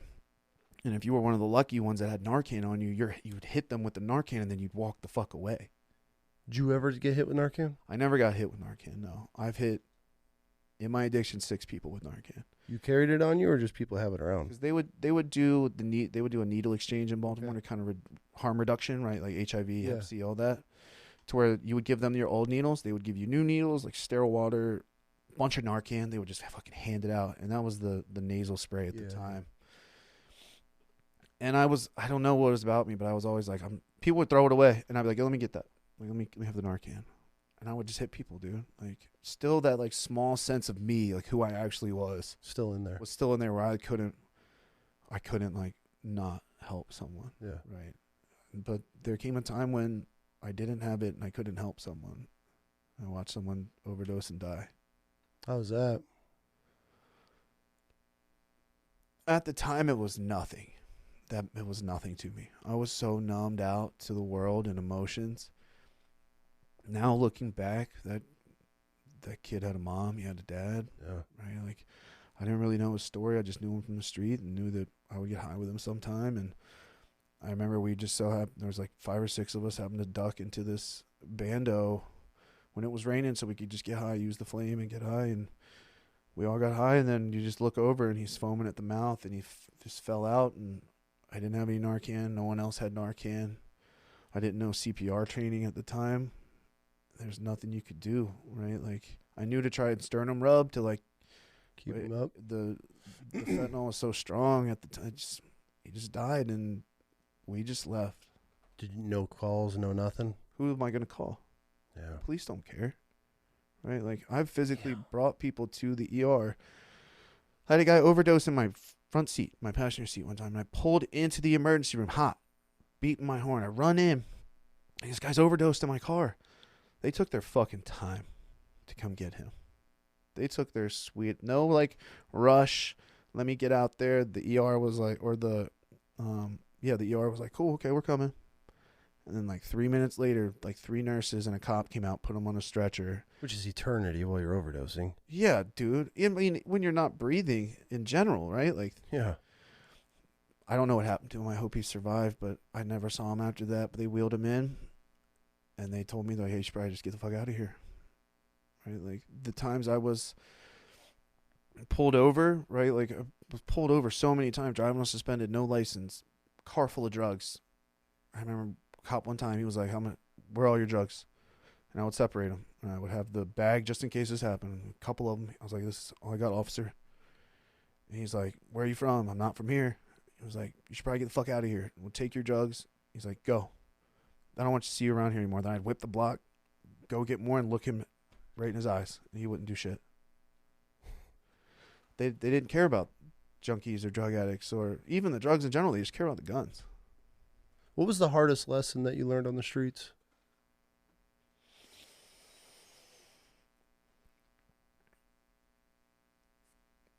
You can't trust anyone. Not one person. Pretty There's lonely? Yeah, it's all lonely. And that was after I went to rehab the second time, right? Now this is all building up. I'm on the streets long term at this point, right? Been through winters on the streets, summers. I would have occasional moments where I'd go back home and ask my family for help, and they would try, but the hooks were in so deep. Mm-hmm. They just didn't work. And watching people get taken advantage of, I at one point I lived in an abandoned house with a bunch of sex workers, and they just needed someone to watch the street for them while they did their thing, so nothing would happen to them, right? So What do you mean, watch the street? So if they would pick up a John and pull up to their little parking spot, I would stand on the corner and make sure that nothing happened to them. Oh, like they're not watching for cops. They don't give a fuck. Watching for them. And I did that for a while, and they would pay me. And then one night I couldn't go out because I was with another one, like watching for, she doesn't come back. Okay. So I went back with the same girl to watch for the next one, didn't come back. I did it one more time. Another girl didn't come back. And no one ever fucking knew what happened, right? Like, that was just the cost of the streets. That was the life that everyone lived. And I went back to my own band. I was like, I got to figure out my own way, because this is too much, and I don't know what's going to happen with you guys, but I got to go. How much of a difference is it being a woman on the streets? I mean, obviously, if you're living in abandoned houses, are they in there with you? I mean, are they just getting taken advantage of 24/7? I mean, how hard is it for being a woman on the streets? It's hard. It's easier and harder. Okay. On its own right. Like, as a man, I can protect myself more. As a woman, not so much, but they also have certain things that they can offer that I can't. Yeah. Equally as hard for Easier for them to get money, though. Yeah. Obviously. Yeah. But it's just hard all around, right? Like, in ways that was easier for me was harder for them. I watched people be at their worst. People that weren't using drugs be at their worst. People that were using drugs be at their worst. I thought I knew the capacity of man's evil in that moment when I was seeing all that, but I yet to learn more lessons. What made you realize that what man is capable of, what the true evil of what's on the streets? So, right, I knew a bunch of people. I started working for a group. And I was told beforehand by people on the street, like people that sold drugs and people that use drugs, do not get involved. This is a gang? Yes and no, right? Like, all of the dealers are affiliated somehow, but I wasn't directly working for like Specific an one. affiliated gang, right? Like, Okay. I wasn't like jumped in or anything. Like, I just knew people, and knew people called me, and they would get served, and I would get what I needed, or I'd look out on the corner. Well, I ended up getting in the hole with these people for a pretty decent amount of money. Okay. And they gave me an ultimatum. They're like, you can work it off, or you can just pay us right the fuck now, right? Because I'd shown that I was good at what I did, and then I could bring sales to them. So I worked the money off, essentially, right? How did you get into the hole, though? Just not paying them back, Okay. using more than I could make in a day, into where, like, they're keeping tabs, right? Like, they're like, yeah, they're never going to tell me no. They're not going to be like, no, because like, at the end of the day, it's going to be money for them, and long term, right? Either they get it from me now, or they're going to get it from me later, or so I cleared even with them, and they were like, hey, we got a good deal. We're going to set you up. We're going to set you up with a certain amount. That way, you give us percentage, you stay high, but we need to meet this percentage. Come meet us. So I walk up there again. I'm fully homeless. At this point, dude, I'm like 135 pounds, 130 pounds. I'm a skeleton, bro. I go and meet them. I walk into the room that they were in. There's a bunch of people in there, which wasn't out of the norm. right? Wasn't any warning flags going off, right? Like, again, but also numb to my surroundings. Probably wouldn't have heeded them if they went off. And I see, the guy that essentially I worked for was there. And he was like, yeah, here they are, bro. Like, we got some ground rules, and then black. I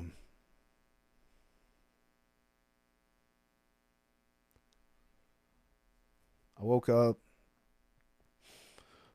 naked. I was being held down over a table. And I was taught a pretty hard lesson on the evils of mankind that day. And as a grown man, maybe 26, to be sexually assaulted in that way broke everything that I had inside. And I didn't think, in those days, I didn't think it could get worse. I was like, I bottomed out. This is as bad as it can get. It can't get any worse than this. And then it got worse. And that moment is where everything got so dark, to the point where I knew I was killing myself with my addiction, and I wanted to do it. I didn't care if I lived anymore. Damn. I had taken the one thing that I could still call my own manhood, my own masculinity, right? My robbed whatever dignity I had, and it's gone. And when I came to, right, they put the drugs in my hand, and they said, we'll see you when you sell the rest of these. So it's not like I could have just left. Couldn't leave. I was there now. You didn't fight. You couldn't fight. You just... Bro, was it just a submission at that point? I mean... I did my best, right? But at 130 pounds, being held down by 3 or 4 different dudes, right? And I'm not a tall guy, right? That was... I didn't submit, but I couldn't stop them. There was no physical way for me to stop. Yeah. And if I had, they probably would have killed me. Looking back, they wanted to teach me a lesson, right? Like, you can't fuck around, right? And I had known people that had dealt with them before, and I didn't understand the look in their eyes until I had the look in mine, where I was like, fuck. Because I saw one of the girls the next day, and it's not like they broadcast what happened, but she looked at me and she fucking knew. She knew where I was mentally and what had happened, and that was the first hug I had gotten in years. For someone to recognize another broken human being, to hug them. There's nothing she could say to me. She didn't say, I hope you feel better. I know what you're going through. She just hugged me and then let me go, and I had to go on about my day. And that wasn't rock bottom. I was almost there, right? Like that was, yeah. That's when everything went really dark. Where did your mind go from there? Because obviously it's going to split. Did you, all right, I'm in this, I'm committed, or fuck, I had no choice. They didn't give me after that, if they were like, you're done with us, this is the lesson that you needed to learn, don't fuck with us, a clean break.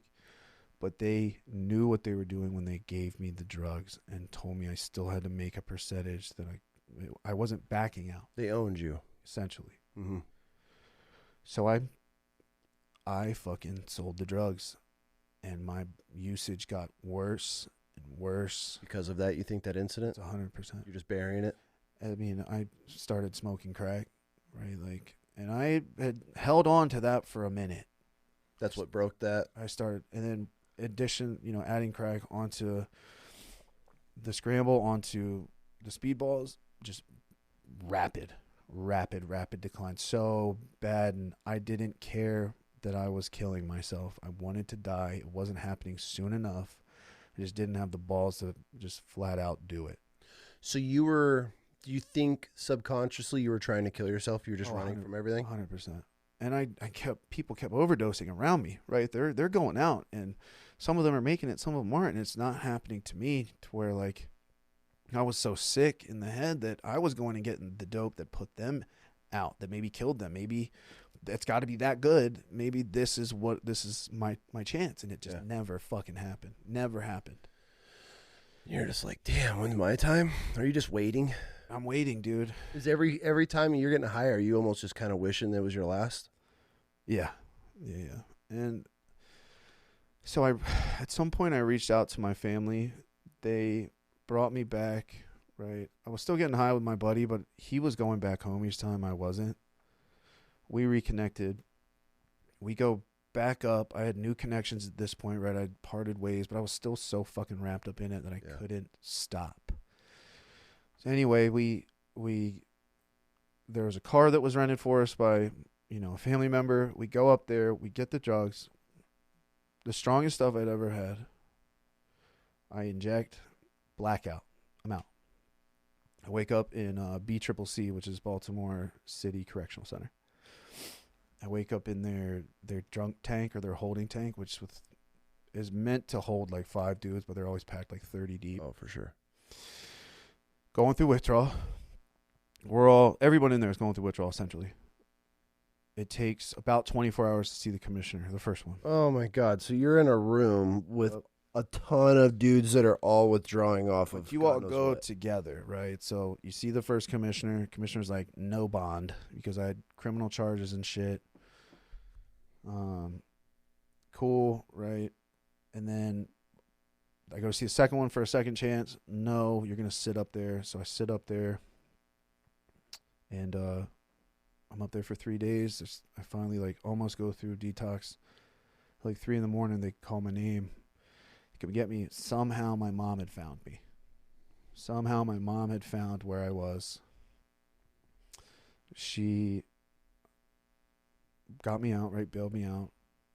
And then I convinced her that I was going to go stay at a recovery house in Baltimore, and she gave me the money for it that I said. And so you convinced your mom to pay for a recovery center. Yeah. But you didn't plan on going to the recovery center? No, hell, there wasn't one. So I was homeless again. I had called a couple charges back home during this period, and they weren't like super huge charges, right? Like nothing really pivotal in my story, but they had put me in a drug program, which was called drug court at the time, for people with like drug issues.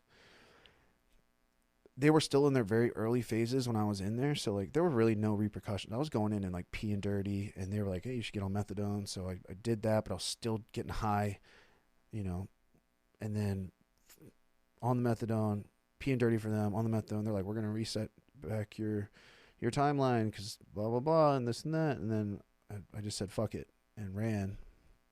And then all this happened, and then my mom got me, right, out of jail, but they weren't going to like extradite me or anything. They didn't even care. They were like, oh, whatever. Yeah. Let me out. And I'm getting high. And it's just November after Thanksgiving. My mom found me a couple days after Thanksgiving. It's like I couldn't imagine what that Thanksgiving dinner was like, dude. Right? Like, but the desperation that I was in to kill myself. Right? Like I didn't care. I had that lifeline. My mom was there, right? Like she'd proven time and time again, she's going to fucking find me. She's going to go through hell in high water to save me. So she gives you the money. She was like, I'm going to watch you walk in. And this was a random fucking house, right? Like no sign above it. There was lights on upstairs. I literally walked in someone's front fucking door, shut the door, looked out the window and waited for her. The people didn't hear me. There was a methadone clinic right next by. So it looked medically, right? The building beside looked medical, but it was a house. You just strolled in someone's house? Well, my give a fuck was non-existent. Like, oh my God. It did not matter, dude. It didn't matter to me. Like, they could have shot me going through the door, and mission accomplished for me. Yeah. Okay. Yeah, dude, she left, and then I was in like slippers, sweatpants, and a hoodie in early stage December of Maryland, which was like 32 degrees. It hadn't snowed, but it was freezing. They were having code blues out like every night, which is code blue in Baltimore is they're gonna wrangle up all the homeless and put them not in jail, but like inside somewhere, like a hospital. They'll put you in the lobby of the jail. They don't care if you are using or blah. They're just trying to let you not die on the street. I make it through the night, right? I find a late night shop, which is still open selling dope. I go get what I need. End up being affiliated with the guys I normally went to. So they recognize me. I walk up like, oh shit, we know you, blah, blah, blah. What you need, bro? They're like, hey, they're like, look, we're ready to leave all the drugs. Why don't you stay in this house so you don't freeze to death, right? So they shut the door. I stayed in their little trap house with their sterile trap house. And then went about my fucking day, right? Like, got high all night. I had a bunch of money. Bought crack. And then just kept using for... Actually, dude, this is close to the end, actually. I maybe lasted 3 weeks. But, like, I had, like, infections in my arms from IV drug usage. I had infections and blood clots in my legs. You were injecting in your legs? Oh, legs. Are your veins completely blown out at this point? Like, you won't really see any of the deep veins now. I have superficial ones that still show, but I mean, the scar here is where I had infection. It just swelled up my whole arm, and then it finally popped. And I remember just taking my hand like that and just pushing down in chunks of just necrosis and just tissue just coming out. And same way with the other arm. And I had seen a medical show about arteries being in the groin, right? Yeah. Like, one of the main arteries is there, but there's also a big vein next to it. So, like, took my chances, figured out where the vein was, and that's where I was getting high. But with that, it gave me blood clots going up my legs. So, like, my legs were swollen, my feet were swollen, dude. I was barely walking, and I was on the streets. So your time's coming. Oh, dude, like, it got to the point where I wasn't overdosing when I was getting high. I would do one, black out, and come back.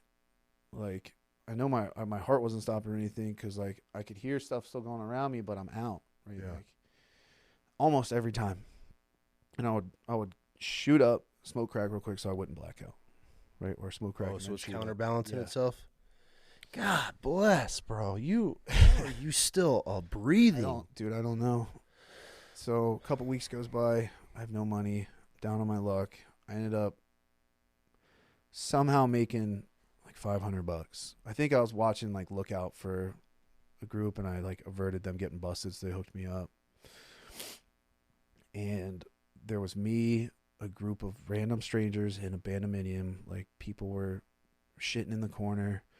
This church had just done like a jacket drive, so I had a jacket on, but it's still like 20 some degrees. We have candles all around, these little candles that the needle exchange would give you so we could get high. And I remember just trying to get high, getting high, being so cold I didn't do anything, and just shivering with a group of people that I had no idea who they were. All of us probably pre-hyperthermic, and just looking around being like, fuck, like, what the fuck am I doing? Like, this is was not the only moment of clarity I had through my whole addiction, but like one of the most vivid ones where like I knew this is it. I'm going to die. And I thought I was going to die. I thought I was going to freeze to death. The sunlight came up. Obviously I got high. I stopped a random fucking person on the street. I went out, walked around, and like, that's not common practice in west side of Baltimore to like give someone your phone. I stopped this lady. I was like, look, I'm not going to steal your phone. And I pulled out like all my drugs. I was like, hold these. I just need to make one phone call. And she looked at me like bewildered. So she grabbed them. She was like, you got 2 minutes. Fucking dialed up my mom's number. She answered the phone. I broke down. I said, I need some help. How hard was this conversation? It was the easiest one I've ever had. Really? I was so done and downtrodden. And then I called her, and then I called I tried to turn myself in like a couple times to the police, and like, we don't care, right? I made a few phone calls like that, and the lady's like, yo, stop calling. I was like, I just got to make one more. So I call my caseworker for drug court. Her name's Kelly Stacy, and she knows I love the shit out of her, and she'll probably love this actually. And I said, I need help. I'm gonna die. I'm going to die, and I don't want to die anymore. She was like, okay, what's the plan? I said, my mom's coming to get me. She said, okay, once your mom gets you, go turn yourself in to the sheriff's department back home. We'll go from there. Is this woman standing here listening to all yeah. these conversations? Yeah. She's standing there and like, if Did she hold your drugs? She was holding my drugs like in her hand and like looking so shocked that I was doing all this. And so, yeah. Oh, my God. She probably still tells this story. Dude, I bet you she does. And if she sees this, You're a saint. You saved his life. Yeah. Give her the phone back. Thank her for the help. And she was like, son, I hope and pray like that this is your last one. Like, she's like an elderly lady. It's like a Sunday morning. I know she's probably heading to fucking church. Right? Like, so my mom comes and gets me. She was like, I don't care if you have drugs on your fucking body. Get in the fucking car right now. I get in the car. My boy that I was getting high with, because I didn't tell her where I was before I hung up. So she gets in touch with him. She was like, you're fucking coming with me right now. I'll pay you whatever the fuck you need. I'll wait for you to get your drugs. I will pay you to drive up with me and show me where you know he's at, because I don't know Baltimore. You can get your drugs. When you two are back safely in the car, we're fucking getting out of there. So I'm standing. Your mom's a gangster, bro. She's dope. Okay, so that's okay. So I still had all these drugs, but I was like, fuck, I gotta cop more because I don't know what's gonna happen. So I'm like, I get crack, and I'm standing in line at this hole, and I hear my boy go. He said my street name, and I turned. And I was like, what the fuck are you doing? He was like, yo, I came with your mom. I was like, I looked at him and said, what? He was like, I came with your mom. She paid me to bring me to you. I was like, yo, you took fucking money from my mom? I was like, what are you doing? He's like, yeah. She said it was cool. She said it's cool if you got drugs too. So he got drugs. We get the drugs. I get in the car. My mom does not berate me. She doesn't scold me. She doesn't judge me. She sees that I'm a fucking mess. She knows that I wronged her with the money. She just said, thank God. Got in the car, booked it home. She was like, look, I'm going to take you to our house first. You're going to take a fucking shower. You're going to change your clothes. Then we'll turn you in. How dirty are you? I'm pretty fucking dirty, dude. When's the last time you bathed? When I was in jail. So weeks had gone by. And I would occasionally get showers from like people with like actual electricity and water that also did dope. These are like the dinosaurs of dope users where they had been doing it like 20, 30. And I'd be like, here's like one pill. Can I get? They're like, yeah, you got 3 minutes to shower. And like just black would come off of me, dude. And I would do it like once a week. It was fucking gross. Like looking back on it. Putting the clothes back on once you're clean is just. No, because this church would do clothing drives, so I would stack. Yeah. Okay. So I would have clean clothes, but they'd be like mix match sizes, like a 3X fucking shirt with like whatever sweatpants and flip flops type shit. Yeah. I looked homeless, right? Like, so we get home, right? Shower, eat, turn myself in, and What'd you turn yourself in for? Why? A violation of the drug court, right? Okay. And the sheriff was there, and his name he was Sheriff Gamble at the time, and I played sports with his son.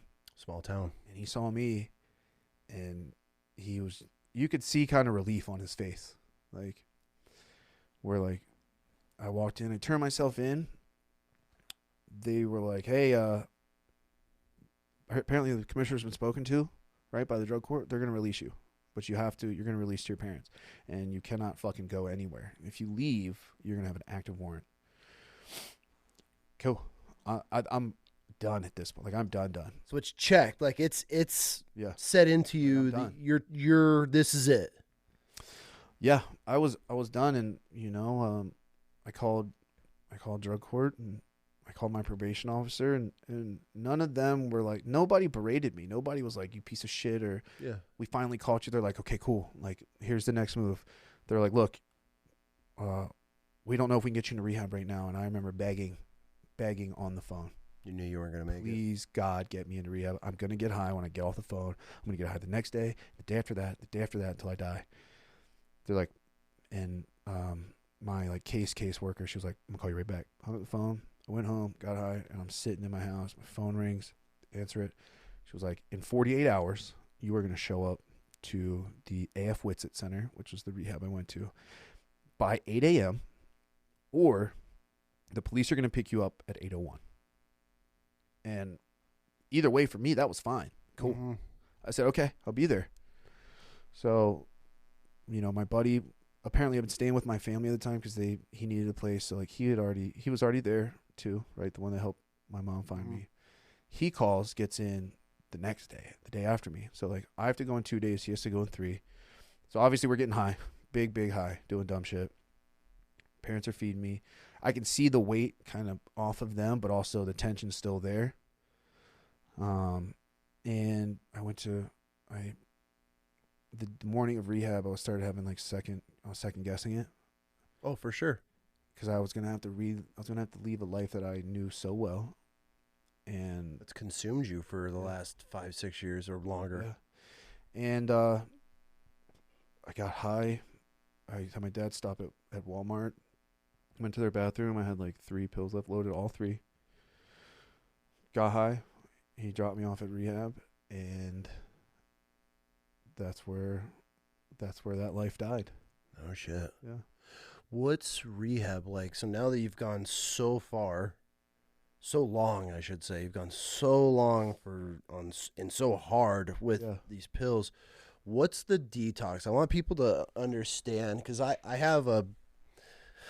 know a good dude around here, and he was talking to me about when he detoxed, he had his brother handcuff him to a pipe in the basement, and he did not uncuff him for like a week. Yeah. And he said it was the worst thing he's ever experienced in his life. I would sell your soul, right, to get high during that detox. Now, the first 2 for me were like that, right? Like the first 2 times I went to rehab, like the worst, right? When I had to come off methadone, the worst. When I had to come off like heroin, the worst.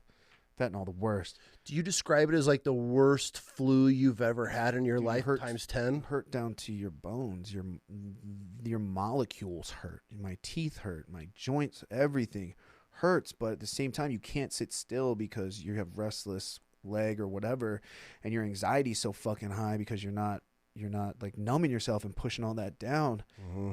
And then your stomach is fucked up, and you're cold sweats. You're gonna get hot, and then you're cold, and you're hot, and you're cold, and you're not sleeping. You're tossing and turning. But this last time when I went to rehab, I don't know if it was a mental thing where like it clicked, where I was like, I'm all the way fucking out. Detox was nothing. Like, really? It was something, right? It sucked. But you're ready for it. I was so ready to be done, and they offered me. They're like, "Hey, we'll medically, step you down, detox." Blah blah. I was like, "No," and I remember the nurse being like, "Why?" I was like, "Because I want this to hurt as much as possible. So if I ever think about going back to this again, I won't do it." Because every time I'd done the medical thing, the first 2 days were shit. All the symptoms, right? All of it. It all hurt. Day 3. All hurt. And there was this really cool security guard. They used to make you stay in your room, but I couldn't. I was losing it, scratching at the walls type of shit. Mm-hmm. To where like I'd walk out and he was like, "You can walk the hall with me for a little bit too. You just want to go sit down." So we did that. But I woke up day 4. I wouldn't say I was back to normal, right? Like physically, but because I still like post-acute withdrawal symptoms happened for 18 months. But I was. You have withdrawal symptoms for 18 months? Post-acute withdrawal. So pause. So it's not so much the stomach and the sleepless nights. Yeah, a little bit. It's not so much the stomach or the vomiting, but it's like restless leg, high anxiety, sleep problems. Urges and shit. Urges, hot, cold sweats. Damn. Bro, it's not. Going to rehab is the first step, right? And that's the very, very first step. So day 4, I had clarity. Right, mental clarity at this point. And my boy checked himself in, right? Like he was doing the medical detox thing. No like harm, no foul. I love that for him. yeah, and then I remember looking down the hall. We were going to go to Chow, right? Men were on one side, women were on the other. We went to Chow, and I looked over and it said gym, right? I remember asking tech, I'm like, hey, is this open? And they're like, they looked at the gym, like, yeah, but nobody ever wants to use it. I said, when can I? They were like, are you still going through withdrawal? And I'm still in that mindset, right? Like, I still have the street life in me a little bit. No, I'm good. They're like, you can go after we eat. So I go in after we eat, right? And Is this the first time you've worked out? This is the first time I worked out in years. Now, like, I was a personal trainer before my addiction got bad, right? Like, I was still using pills, but also, like, after I started working out again and like all the injuries, I went to be a personal trainer and was, teaching group fitness and shit. So like I knew what I was doing when I went back in. So day 1, I'm in there by myself. Day 2, I'm in there by myself. Day 3, my boy joins me. All right. Day 4, I got 2 other guys in there. Day 5, there's a gang of us in there working out. Now we're getting smoked, right? Like I remember being on the assault bike and trying to like do sprints and just throwing up, right? Like my body's not used to it. We're working out. I gained like 40 pounds in treatment, right? Just from eating and sleeping and finally like working out. Like I wasn't. Well, yeah, you went from being emaciated in a trap house to yeah. So I got out at like 175 pounds, which was still very light for me. And I remember before I got out, like drug court loved that I was there. They're like, oh hell, because I don't think they expected me to like last, right? So I'm going to get out. They're like, hey, do you want to go to a recovery house? And now when I went the original time, there's only one. Now at this point, there's a couple in my hometown because people realize, oh shit, we have an opioid problem. These people need help. They need community, right? They need everything.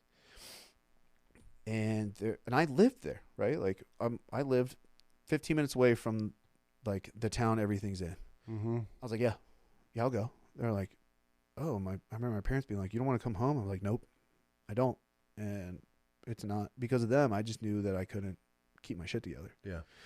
So I went to a recovery house. Like I got out. The recovery house told me to show up at a certain time. I went and showed up at a certain time, and then I was at one for like a couple weeks, but I didn't have a car, and this one was on the outskirts of town, and to walk to a meeting was like 3 miles. Okay. Right. But I have mandatory that I go to X amount of meetings a week. So I moved to one that's in the heart of town, right? And it's called the Gratitude House. And it was run by a guy named Mike R. Now, Gratitude House, if I didn't go to Gratitude House, right? Like, and I'm giving them a lot of credit, but they need the credit where credit's due. Okay. I don't know what it's like now, right? Like, I know it's still kind of the same, but like, this is like perfect storm type shit when I was there, right? Like, the house manager was dope, right? The guys that had clean time lived in another house across the street to where like you had to have like a year to be in there. And they got more, but they would come over, mentor us, right? Like you had a roommate, right? It's just a simple house turned into 12 dudes living in there, real world type style shit, minus drugs and alcohol. Still the same drama. So I go there and they made me go to meetings. They made me get a sponsor. They didn't make me work steps, but they would ask each, hey, how you doing on your steps? Like, what step are you on? I had to do 90 meetings in 90 days, right? So a meeting every day for 90 days. I ended up doing that for 180 days. Yeah. Oh, shit. Yeah. Was it hard? Because I hear a lot of dudes relapse in houses, in the recovery homes after going through the rehabs. Yeah. Did you ever run into any of those problems, or was it just?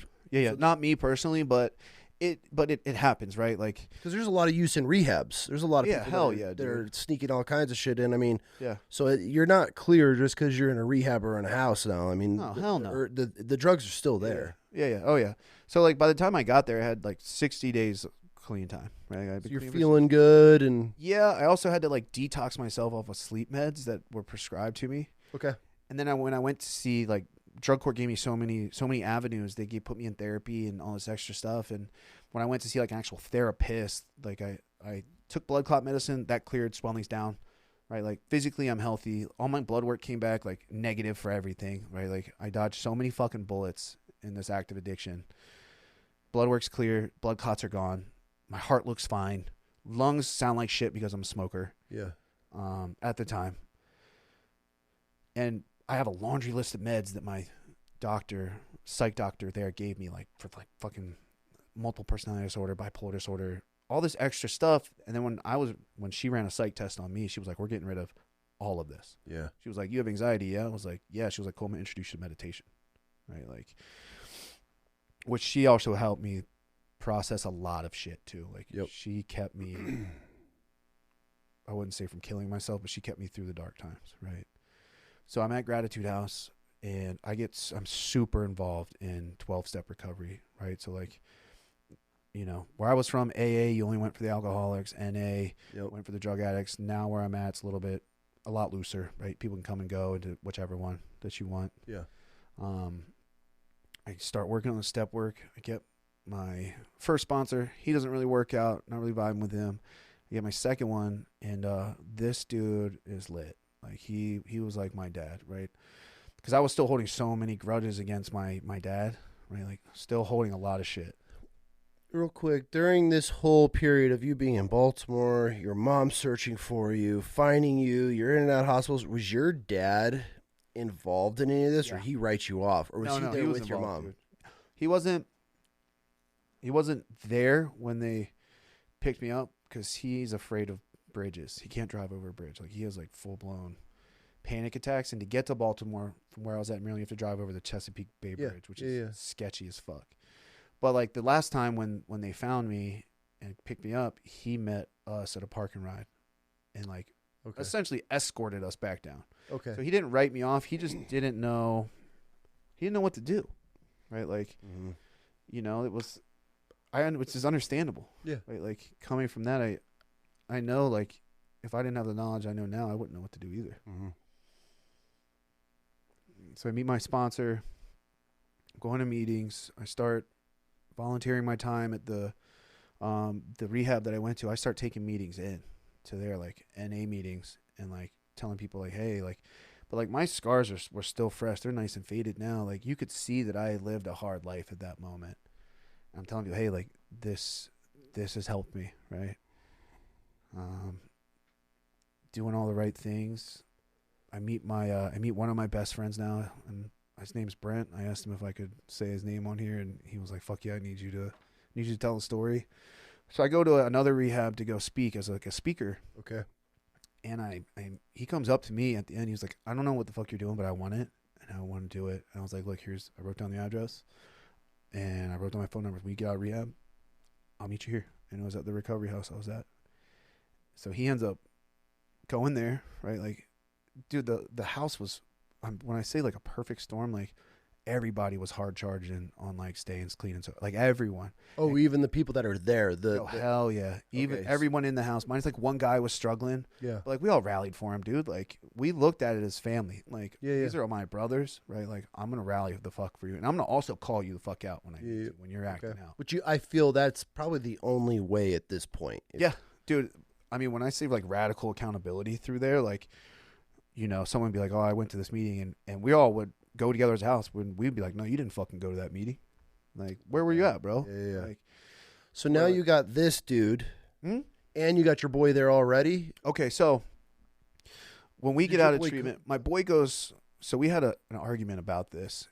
I'm like, I'm going back home. He's like, I can't go home. I'm gonna go to a house in like Glen Burnie, Annapolis area, which was too close for comfort for me to Baltimore. Okay. Because, like, that's a stone's throw. That's a 15-minute drive. Yeah. But, like, him and I are chatting. Like, I'd go up and see him. We'd go get a lift. He'd come down and see me. And, like, we're both putting on sides. Like, you can tell we're living right. And then he's doing good. Yeah, he's doing good. Okay. We all went to the NA convention together in, like, Ocean City. Like, everybody partied the recovery way. So, like, 8 Red Bulls and staying up all night type of shit. Going to, like, fireside meetings at, like, 2 in the morning. Like, fire on the beach. Yeah. Which is it's a really great community. Like when you work it, when you find the right people, just like any other community, right? You can find the wrong fucking people. For sure. Dude, so the house it's literally one of my favorite memories since I've started my new life. Like Brent and I are best friends. We're lifting together. There's a couple other guys in there that were super, but to this day he's still like one of my best friends. Okay. Dude, we're all holding each other accountable. Everybody's going well. I haven't seen my boy in a while. You know, we're still texting. Oh, hey, you coming down this weekend to blah, blah, blah. No, I can't. I got to work. I see him at the convention. He looks like he lost a little bit of weight, but I also knew that he's like has a full-time job now and like he met a girl type of shit. a couple weeks after the convention go by, I had just picked up my 6-month key tag from NA. And I wasn't like expecting him to be down there, nor did I ask, right? But I was like, I sent him a picture. Yo, I got my tag. He was like, oh, that's dope, bro. And then I didn't hear from him again for like a week. And normally we're like every day, just something small. Like, hey, bro, love you. You know, how's it going? Like one of those people that I talk to every day, because he was in my previous life every day, that bond, me and him never stopped. You're trauma bonded. Yeah, fuck yeah, we are. Fuck yeah. Because his brother ended up dying of an overdose. Oh, okay. Like, and that's how him and I became like tight. Okay. Right? Like the way we mourned him was like going and getting high. Right? So we're 100% trauma bonded. We've seen the same shit. You know, his story's a little bit different than mine. So now he's going ghost. So now he's ghosting, right? He's trying to get signs. He's showing the signs now. He calls me. I fucked up. Oh, and like, how's that you know, feel? I had 6 months. But like, I'd been in the program short enough but long enough to know this is common, right? Like people are going to come and go, ebb and flow. And I'm like rallying for him. I was still taking the meeting into the same rehab we went to. Yeah. And I'm tight with all the staff now, right? Like at one point I was wanted to work there. So I called the director of admissions directly. Hey, because they were also in recovery. So like I'm rubbing shoulders with people like high up in the recovery world, going to conventions. We're traveling to different cities at this point in Maryland, up the East Coast to like Philly, New York, like going and like checking all this shit out. Like I'm living the recovery dream right now. All right. Like, This is dope.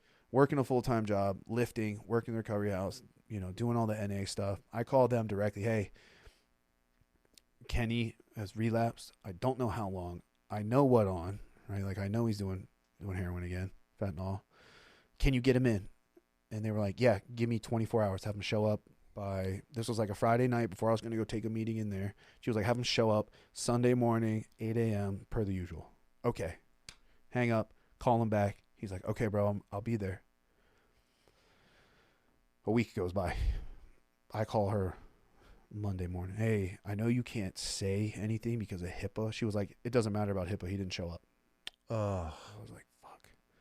So I'm texting him like, hey, I know you didn't go. I can call another rehab. He's like, okay, call him and we'll go. So like we did the song and dance for a week and he kept not showing up. And I was like, I had no more favors to pull. Mm-hmm. So we were chatting one day.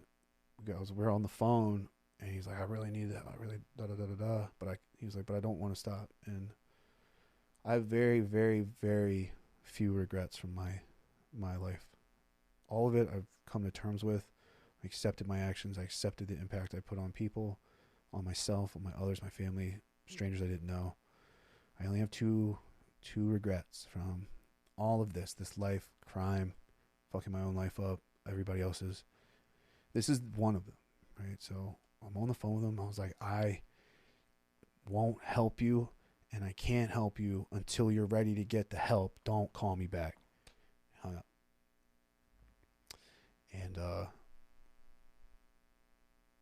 week goes by and I'm going to get this tattoo I have on my chest. And I get done the tattoo, probably the fucking most painful one I've ever gotten. I'll never get my chest done ever again. So I'm like riding high, like getting done. Oh, this chest piece is so sick, blah, blah, blah. And my phone goes off. And I look at it, and it's our homegirl that we're all tight with, right? Like the girl, she was in rehab with us. Her sister was in rehab. Like I still stayed in contact with the people that stayed sober at this point. I see it ringing, calling. I'm like, fuck, I don't answer. Bing, bing, bing. My phone is blowing up. Call me now. And then I have like multiple people texting and call me right now. Call me right now. You need to call me before anyone else calls you.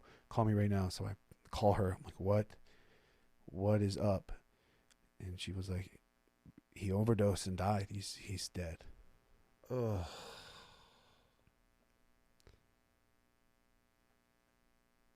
I didn't cry like in the moment. I was more of just in shock. So I hung up on her and called the next person that called me.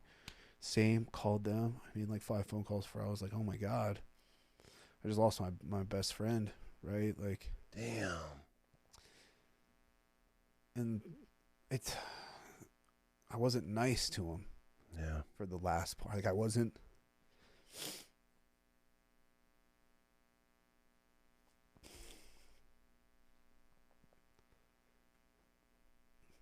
nice, right?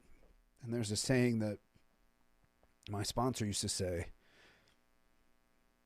It's honesty without empathy is brutality. And I wasn't empathetic to someone that I loved and had struggled with me and who had just made a simple mistake, right? Like, I could have been like, hey, bro, I could have worded it 100 different ways. I should have said I love you when I hung up the phone. And that way I could have had that peace, right? Like, because I buried people all throughout this time. All throughout this addiction, I buried people. I know people have died, right? Like, I know people are going to die. I just didn't say I love you. And that still cuts me, right? Like 7 years and some change later. Mm-hmm. And so many people were worried about me. That was like the beautiful part of all. So many people like rallied around me, showed up to the recovery house I was at, pulled me by like my fucking my waistband to meetings, made sure that I was okay even when I wasn't okay, right? Like, that was the beauty of the program and the group that I had at the time. And I stayed sober through that. I stayed clean through that. I feel that would have been the moment that set you back. Was it hard to stay sober? How bad were you like yearning for it to get high and to get rid of the pain? I haven't had a single thought to do that since I stopped. Nothing has been bad enough to me because I know I'm going to die, right? Like, I've been out of it so long now, I'm going to die. But even early on then, I knew I would die because I'm going to fucking full send, all gas, no brakes, right? But just having the whole house pulled around me, right? Yeah. Like, the people that I called family in that house pulled around. My parents, I think my mom mourned harder than I did because she had watched me, she watched me bury his brother. Now I had to go to his funeral, and I showed up, right? Like, I showed up for his mom. His brother, his oldest brother, was still in his active addiction. I don't know how he's doing now. I had to cut ties after that. All three sons? And then I know his mom died a couple years later from a car accident. So I don't know if his dad's still alive anymore. The whole family is wiped out, like, by drugs. And like, all amazing, like, what people don't understand is these were normal guys, amazing athletes, amazing human beings to their core, even in like their grittiest, grimiest moments. Sure, they did bad shit, but out of necessity. That's what people need to understand. It's not that I didn't care about the people around me, or it's not that I didn't understand the consequences or understand the evil and the menace of society that I was. I had a necessity that needed to be filled, and it was going to be me or you. And by me, I mean my addiction. Yeah. Because that shit is the strongest thing that I've ever come in contact with in my entire life. Like, it will make you flip your moral compass to where it's either south to north or non-existent. And mine was non-existent for a while. That I didn't know any other way. I knew what I was doing was bad. And this is not me trying to like circumvent, you know, the bad choices that I made or trying to escape blame. No, I did all of that. Yeah.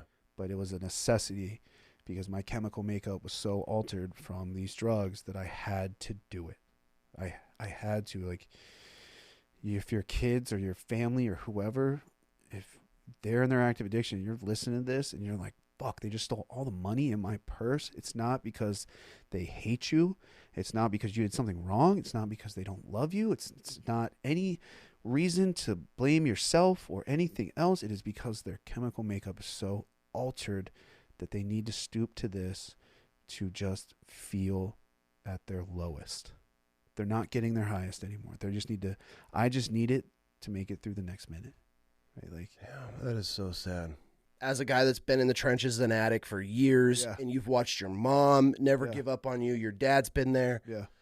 Oh, dude, and my sister, she's going to be pissed about it. Okay, sister too. She was the tough love one. Like, my parents were like, I'm not going to say that they were enabling me, but they were. Yeah. My sister would be like, you need to get the fuck together type shit. And my sister, if you see me in this man form, think of think of me with long hair, still broad, like her and I same height, like just your northeastern. Bro, and she's like, you need to get your fucking shit together, like Okay. a burly, beautiful girl, right? Okay. Like, and I love her so much for. All right. Those words always stuck with me. Like, you need to get your shit. And I would say that to myself. You get high, like, God, you need to get your shit together. Yeah. So I guess my question is there ever a time where you have to quit on your kid, or is it one of because I love the point that you said it's a chemical imbalance in these people. I feel a lot of mental issues, a lot of things that go on. It's a chemical that switches in people, and then simple medications throw people off, and then all of a sudden they're crazy now, right? Yeah. As a parent, is there ever a point, and you've gone through the system, you're now, and I want to get to this chapter where you're helping now. Yeah. I don't know how to word it but is there a point as a parent, as a friend, as somebody that has a loved one that is an addict, is there ever a point that do you draw a line where you're like, hey, I can't help you anymore? So the advice that I give parents now, because I've had parents from what I do for work call me, be like, I don't know what to do. Yeah. What I tell them, don't give them money. Don't help them out. Don't give them a place to stay. Make it as hard as them as you possibly can. But you never give up on them. You just need to stop enabling them, right? So you love them. You love them from a make them distance. suffer as much as possible with loving them. You love them from a fucking distance. And you want them to wait. You want them to feel what you felt in that house, that aha moment. Yeah, hell yeah, because my parents took me to rehab twice. They wanted me to get clean. They wanted all this shit for me, but it did not work because I did not want it. Your mom's helping you. She's giving you cash, letting you walk in the house. I mean, sure, she was giving me money when she could, but like, that's not even the point. The point is, if I don't want it, I'm not going to do it. Yeah. Right. And that's the advice I give them. You have to want it. You got to cut them off. If they call, you say, I love you. Let me know when you're ready. And then, but you're not giving them money. You're not giving them a place to stay, but you're not giving up on them either. You love them from a distance. And also you need to understand that this may not come out in a positive manner because they need to want this. And I'm not going to be the type of person to say someone's too gone. Like from what I do for work now, I've watched people where I'm like, they're not going to fucking make it, to all of a sudden walking through the door of where I work with a treatment center. And I'm like, fuck yeah. It happens all the time. I just had someone walk in where we struggled with them for months upon months where we were like, you can't come back, right? Because they were unsheltered and going through it. And you know, even the place I work for, like we're all very bleeding hearts for that community. Mm-hmm. But like we had to set a boundary, but you can't come back, to where they walked through the door and everybody, the whole staff was like, oh shit, like fuck yeah, right? Yeah. Because I can't make you get clean. Sure, I can make you, like I can kidnap you or send you to fucking Passages Malibu and keep it comfortable for you. The treatment center I went to was an mental asylum that had double locking doors, shitty cots, very little pillows, no TV, no sugar, no caffeine type shit. Like, damn. I was in a state-funded prison, essentially, yeah, that had like trauma groups and made me read books and all this extra shit. But it was so uncomfortable, but it was so what I needed. And like parents, like you can send your kids to the poshest fucking rehabs. Nah, fuck that. Make it hard on them, right? Like, don't give up on them. Do you think those plush ones and the Malibu suites and all that shit, do you think that's a lot of gimmick, or locking some kid in a basement till he detoxes? Dude, I mean, or does it not? If they just don't want it, it doesn't matter. If they don't want it, it doesn't fucking matter. Okay. Like, you could have locked me in a basement. I could have detoxed and then been like, hey, I'm good to go. But so you're saying there's really no difference between this Malibu plush rehab versus some state-funded old mental institution. It all comes down to the mindset of the person. Mindset is going to make it, right? Okay. But like, as far as amenities, yeah, like I would have loved to have gotten like acupuncture and shit like that when I was in treatment. But if you're like, still got the itch and you're going to go chase it, what exactly, dude? Or does that stuff really help? I mean, the most beneficial part, right? Like, treatment for me, like I wanted to be done. Yeah. But I also was holding a lot of trauma, a lot of CPTSD, a lot of anxiety, a lot of depression, to where like they introduced me to like group therapy, right? Like different groups. Like I remember the first time I cried after like not crying for years. I was in a trauma group. And how did that feel? I slept the best I've ever slept my entire life. And Okay. it was so much weight. Like, but I hadn't cried in years. Like cried, genuinely cried, like not manipulating cry, like cried. And I told one of my thousands of stories that I have. And I remember the therapist just coming up to me and just giving me a fucking hug and being like, hey, I've been sober now 15 years. And the only thing different about that story that you just told is that it was you and not me. Right? Yeah. Because there's always someone that can relate to what you say. For sure. Right? There's always somebody like, you don't need to be, right? Like for you don't need to understand the depths of my addiction, but you understand losing friends. Oh. Right? Like you understand desperation. You understand sadness. You understand joy. Like we all understand human emotions. Where we get so mixed up and stigmatized is you, right, were military veteran. I shot heroin, right? That doesn't fucking matter. You know sadness. I know sadness. I know sadness. Like people get so caught up in the stigma and the labels that we all give each other that we forget, bro, I'm just fucking human trying to make it to tomorrow. So are you. So is anyone watching or listening to this right now. I want to touch on something real quick. I touched on it a couple times on this show, but personally, it was a big chapter for me after losing my brother. Yeah.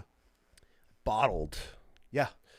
And it was like that first cry. Yeah. And that's why I asked, how did it feel? Because we live in this image nowadays of men, and we have to be this just tough. You're either alpha or you're not, right? And we got to be these raw and fucking, I'm the man of my shit. But once I truly learned how to cry, and it's hard to say because you get so much flack, and I know the TikTok fucking dudes are gonna be like, this guy's whatever. Who gives a fuck, bro? Facts. Like, who cares? When you said that, and that's the only way I'm ever able to describe it is the weight. Yeah. And I get it a lot, and that's why I kind of asked you before we started if you're in the spiritual, because like when I pray, that's what I get. When I'm on my knees, putting it all out there, that's what comes out of me. Is that, and it changes your life as a man. It's even kind of hard to talk about because once you get into, like, I went so long without crying. Once you break that seal, bro, I cry over fucking. I see you right now. You're about to go like, but that's the problem with like this fucking red pill, blue pill shit that we all have to deal with. Like my buddy and I, that's the whole reason why we started our podcast. We were fucking tired. I'm not picking a fucking side. I'm gonna be myself, right? Like, but like hyper like masculinity, like, you know, fuck women, you know, comparing them to like cars and shit, and you know, not crying. Real men don't cry. No, real men don't cry, and not speaking on my emotions are one of the reasons why I stayed in my fucking addiction. Right? Like I couldn't come out and tell people that I was raped as a grown ass man because of the guilt and the fucking shame. I couldn't tell anyone. I didn't tell anyone for a long time. My family, my parents don't even know. Right? My partner knows. She knows it all because I was like, this is what I'm going to talk about. She read the room before I could even like say anything a while back. Yeah. And she was like, I think it's brave that you're going to speak on that, because no man wants to walk up and say, this happened to me. Nope. But if I fucking say it, someone else, one person will finally say, hey, this happened to me too. Or they'll see that it's not feminine to cry. Sure, it is feminine to cry, right? But you can't be hyper masculine and have no femininity in your life. That's not a man. No, because the caregiver is the feminine side, right? The provider is the masculine side. You need to have it balanced, 100%, masculine and feminine. Now, again, right, we're human, right? It's gonna be that seesaw effect to where like one day I'm gonna be like in my fucking hyper masculine walking around the house like motherfucker, right? And then next day I could be watching Disney with my fucking son and sobbing my eyes out, right? Like men just need to cry. Men need to say, hey, I'm not okay, right? Like, I mean, the veteran community's famous for that, right? Like what, 21 a day, something like that? They say 22 a day. It's like, bro, but these guys are bottling shit. Yeah, and it's like you talk to them and it almost sounds like it was last year. Yeah. And then you're like, when this happened, we're like, oh, 2007. I'm like, 2007? That's a long time. Because they've been bottling it because it's unbecoming of men. It's not masculine to talk about and cry about these things. But why are you drinking every night? Exactly. Why are you slamming heroin? Why are you watching porn to get out of your whole numbing yourself so hard, dude? Like, but if you talk about it and then you go at the end, because every time when I'm done, I go, oh, yeah. Oh, take it. I feel great. Like, granted, 2 people knew what happened to me before I came on this podcast, right? Now, this might be very extreme, but I've never been fucking modest in my life apparently about what the fuck I do. Clearly my addiction shows, like the way I played sports, the way I parent is the same way. Like I'm fucking all in.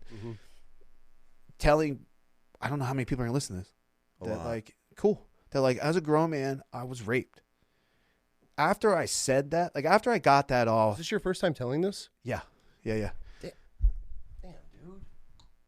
So I love that, dude. But after this Thanks, bro, for being vulnerable. I don't mean to interrupt you, but like I had no idea. I thought this was just part of your journey. I didn't. That was no, dude. This is the first time I've like been open about it. But damn, bro, I appreciate also, that.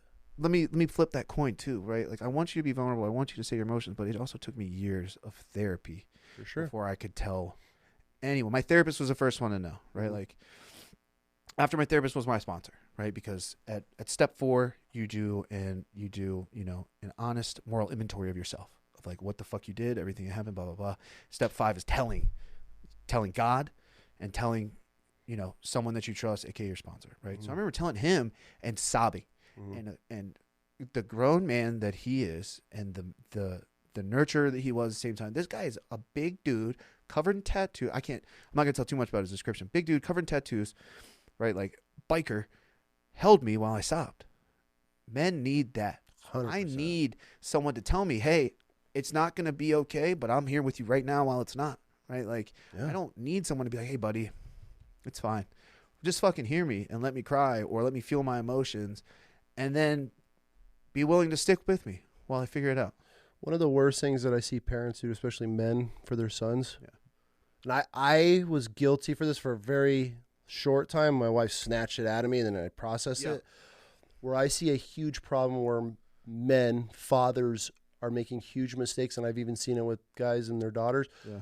We don't cry. No, fuck that. We don't cry. This is one of the worst things you can ever tell your child, because now you're raising this son that doesn't know how to regulate his emotions. Now they're bottling it from an early stage, and before you know it, you got a fucking serial killer on your hands. Hell yeah, dude. Because this kid has no idea how to process anything. So, you know, because we're raised in this social media world, we got the Andrew Tates and all these other douchebags that are out here. I mean, I guess whatever your take is on him, but there's guys like that are like, oh, we gotta have a Bugatti and bang bitches and blah blah. And I'm sitting here like, bro, that's the farthest thing from happiness and peace that you'll ever have. And then you're sitting here trying to raise a child and like, oh, I'm a dad, I'm a tough dude. I've cried with her. Yeah, as you should, dude. As she lost a stupid ass lizard. Yeah, bro. You want to talk about some girl dad shit? Yeah. I bawled my eyes out with her. I don't even give a fuck who says anything. I bawled my eyes out. I lost my service dog. Rough. I still can't even talk about it. I can't imagine. I'm sorry, bro. Lose my service dog. Yeah. Her stupid ass lizards I couldn't stand these things. Yeah. She learned how to breed them. Then we have babies. We had cages. It was what kind of lizard was it? They were bearded dragons. It was a shit show. It was a shit show. No. Yeah, hell yeah. I had cages out back. They're running everywhere. Anyways. Finally passed, but it was her thing, right? Yeah, dude. She loved it. So I'm in her room tonight, and they had to put it down. She's like, I don't know why. Dude, I lose it. I'm like, it doesn't matter what it is, but the fact that I was able to sit there and like process with her and like, it's okay. Like, dude, it sucks. I lost my dog. Fucking, I think it was like a year prior. I'm bawling like it was the same day. But you got to show your kids to be able to process the emotions, because then they grow up to be these dudes that are like, oh, that guy's fucking weird. Yeah, like, bro. I mean, how many times you see your dad cry? I can count on one fucking hand how many times I saw my dad cry. Right? But that's their fucking generation. Like, and that's why, like, every time I go to tell my story, like, I'm not going to villainize my family or my parents, right? Because they used the tools that they had. In my parenting age and generation, I can literally Google whatever the fuck is going on and have an answer instantly. I can go to therapy and do it. I can blah, blah, blah. To where, like, I don't fault my dad. He raised me the way he was raised, which was fucking rough. Right, yeah. But he raised me not as rough as he was raised, because his horror stories are horrible. Oh, I bet. Right, and I fucking feel for him. And being a Vietnam Marine, I mean, that and the way his dad was Korea, like super wild dude. That's a whole nother can of worms. But like now he's in therapy and shit, which I fucking love, dude. Really, dude, he's in therapy, right? But I saw him cry a handful of times. Right, I saw him cry when his mom died. I've never seen a man so stone-faced when his dad died. Like, just cold. And, like, you could tell that was a relief for him, for that man to die. That's like sad. And then he cried one time when I went to jail. Right? I haven't seen him cry since, right? Like, he didn't cry when he met my son. He might have, but like not openly in front of me. Like, but dude, I cry in front of my fucking son all the time. And that's my son, right? Like, I'm not trying to come off as hyper masculine. The way I'm going to show him how to be a good man is I'm going to be about my fucking word. When I tell somebody 100%. I'm going to be there at 3:30, I'm going to be there at 3:30. If I'm going to help you out and I say I'm going to help you. If I'm going to do something, I'm going to do it. I'm going to show him how to love his mother, right? Like, you know, I'm going to love her as hard as I possibly can. Is that perfect every time? No. I'm going to show him how to say sorry, right? Like, now he's in a phase where like he'll, you know, he's a boy, so he gets mad and he'll throw shit, hit me with something, and I'll get down to his level, not like an intimidation thing. I'm like, you need to go sit down in your chair, right? He has a little chair in his room. Go sit down in your chair and calm your body. You need to breathe. When you have a calm body, you and I will talk. Most of the time it works. I'll give him like, most of the time he sits there and like he kind of separates himself from it.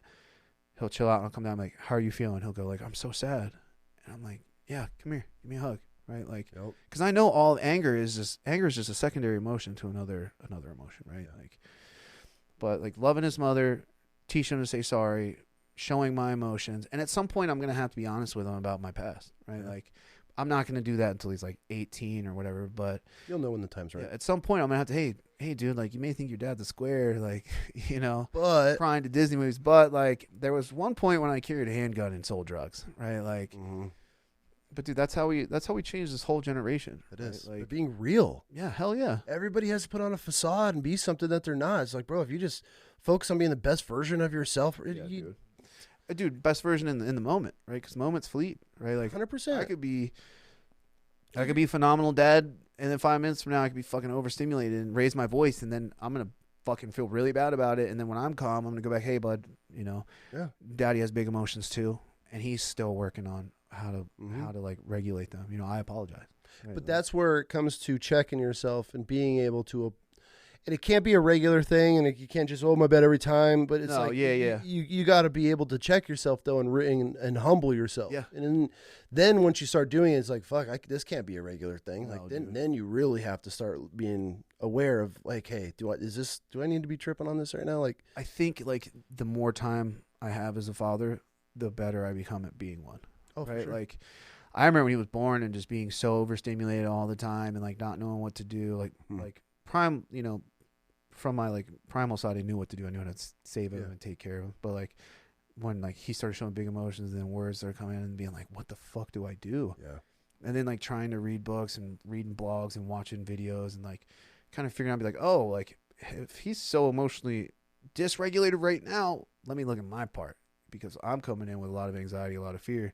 Let me pump the brakes, take a breath, come in. Hey, dude, I know you're sad, I know you're angry, I know, but like, you can't throw things. I just need you to sit down, like take a few breaths, like just calm. Right? And it works most of the time. I mean, he's a toddler, dude, so like those tantrums be tantruming. Like, he's a good kid. I love him to death, dude. Yeah, it only gets better. So, can you talk about what you're doing now? Yeah, hell yeah. Okay, so we've gone through. That was one of the wildest stories I've heard in a long time, and I've heard some shit. You've gone through recovery, you lost your best friend, gone through hell and back on the streets. Yeah. Change your life around. How do you end up in Salt Lake City working now for an organization, a 501c3 that's doing exactly you're providing us resource to the guys that you used to be running with. Yeah. In the streets. So how did this all come full circle? So I celebrated 2 years of sobriety, and I hit a wall, right? Like, I wasn't where I wanted to be. Things just weren't working out in my life. I didn't want to get high, but I was feeling just as bad as I had been. Like, I had a buddy that lived in Salt Lake at the time. He's also sober. He was like, come see me, right? You haven't been out to Utah before. I couldn't even point out Utah on a map. I was like, yeah, fuck it. All right. I flew out. I only scheduled a trip for 3 days, right? Now, in those 3 days, right, I was doing online coaching. I was really big in the personal training, you know, spectrum and online field at that point. So I was meeting a bunch of other people to network. So this was a networking trip, but also like a vacation for me. So we all go to this dinner at this really nice restaurant, and this will build into the story, I promise. I walk in, right, sit down. I'm talking to people. One of the guys, his wife is the manager. And I noticed this Filipino girl, like, peeking around corners and shit at me.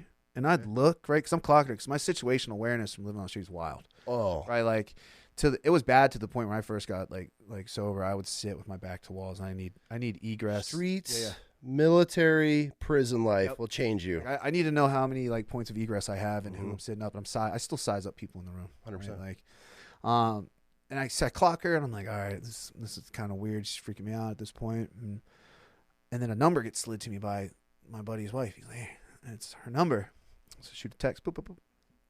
She was like, hey, I don't know if you noticed me, but I'm the waitress that's over here. And I was like, no, I clocked you. Like, I see you. We text, right? And her and I were chatting today how to tell this part of the story, but we had an adult sleepover. Okay. Yeah. Sorry. She's heard it all. Yeah. Trust me. Sorry, I don't. There's a lot of you probably should not have heard. You're good. So yeah, that happens. I fly back to Maryland, right? And a pivotal moment for me was, one, meeting her. Two, when I got off the plane in Salt Lake. I'd never really seen mountains like that. Oh yeah. And I was like, I could do this. So I go home, right? I moved back in with my parents. 3 days later, I was like, this is what I'm going to do. I'm going to sell everything I own. I'm going to save up as much money, and then I'm going to pack my car and I'm going to move to Salt Lake City. But I was like, a year from now, right? And my parents were like, cool, you're doing the right things, right? Like, you can be here, just help your dad out around the farm. Cool. Because I was still trying to run my business. So I was doing that. And then her and I are talking back and forth. Like, we had, like, kindled this friendship, right? Which was awesome. And then she came out and saw me, and she tells me, she's like, I fell in love with you the moment I met you. And, like, I love her to death, but that wasn't it for me. Right. And I told her that too. Yeah. She knows. So she came out and saw me, and that's when I was like, oh, I kind of really like this person. So we did the long distance thing. Damn, Mike. We did the long. Pull it up if you need to. We did the long distance thing for months, where we'd, like, FaceTime and watch TV shows together. So we built this friendship on top of this budding relationship. Okay. And then she was like, hey, come out and see me. We're going to go. I was like, cool. I want to kind of look around real estate, see, like, where I can rent and stuff like that, what I can do, kind of scope out jobs. So I came out, and, like, she's going to be so embarrassed when I tell us, but she's going to love it at the same time. I come out, I fell in love with her, right? Like, when I was out there, we just hadn't been like, hey, I love you yet, but it was obvious, like, her and I were doing the thing. Yeah. Right. And we're at the gym, and we kiss each other, to go do separate workouts. And I had my headphones in, but I didn't have any music playing. So we kissed each other. She goes, I love you. And I went, you said it back. And I went, no. I went, what?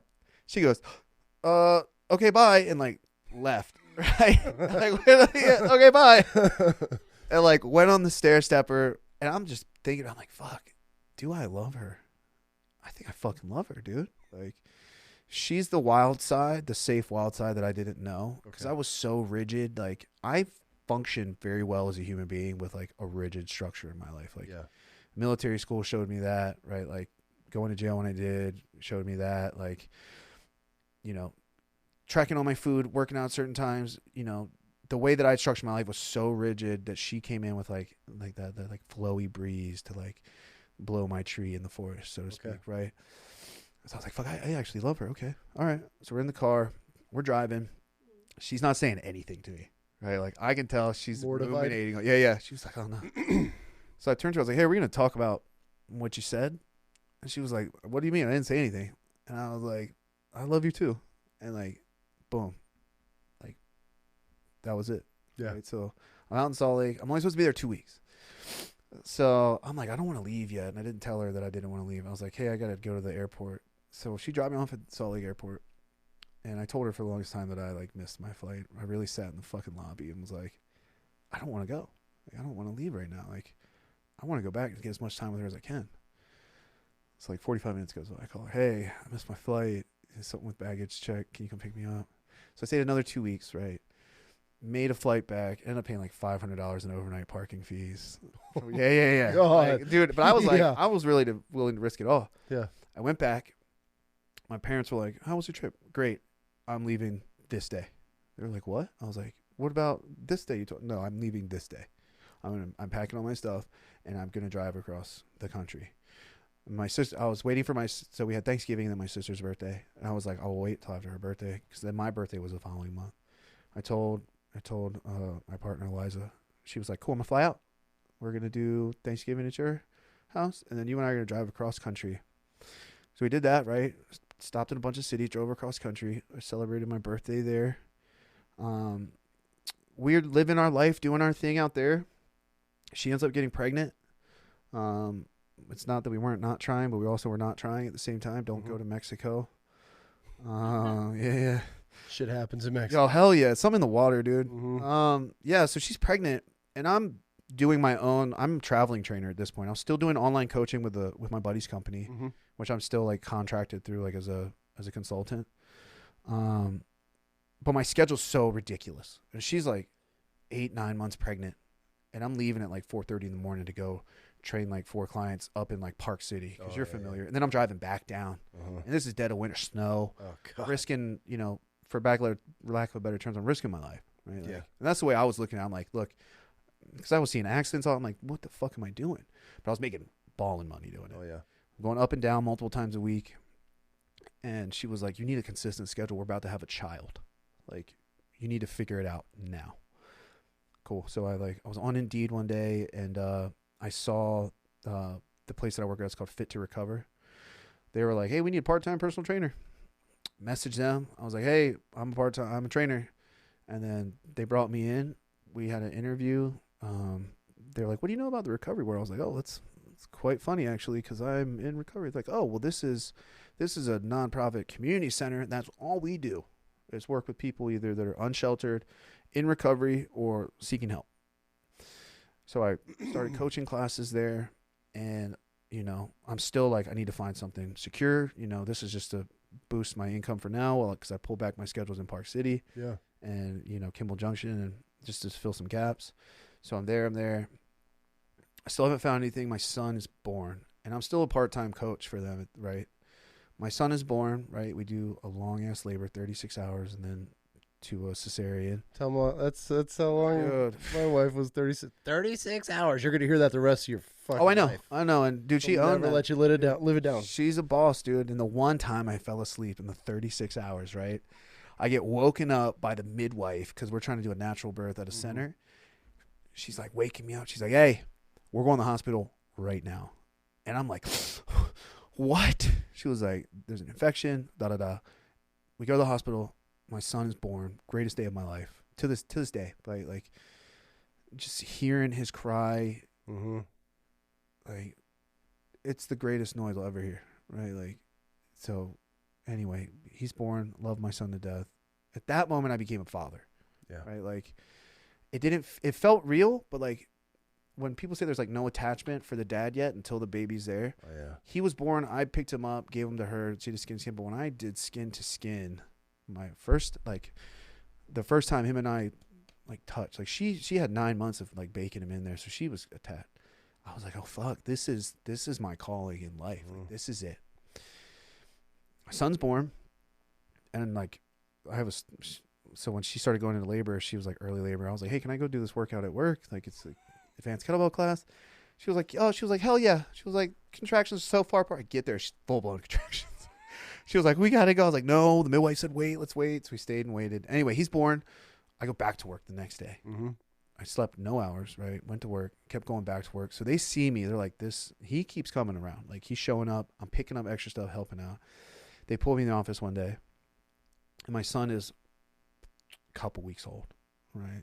And I'm getting ready to leave to go back home, because I would coach for like multiple hours and then go home on my like little breaks and stuff. Yeah. They pulled me in. They're like, hey, we're going to make you our general manager.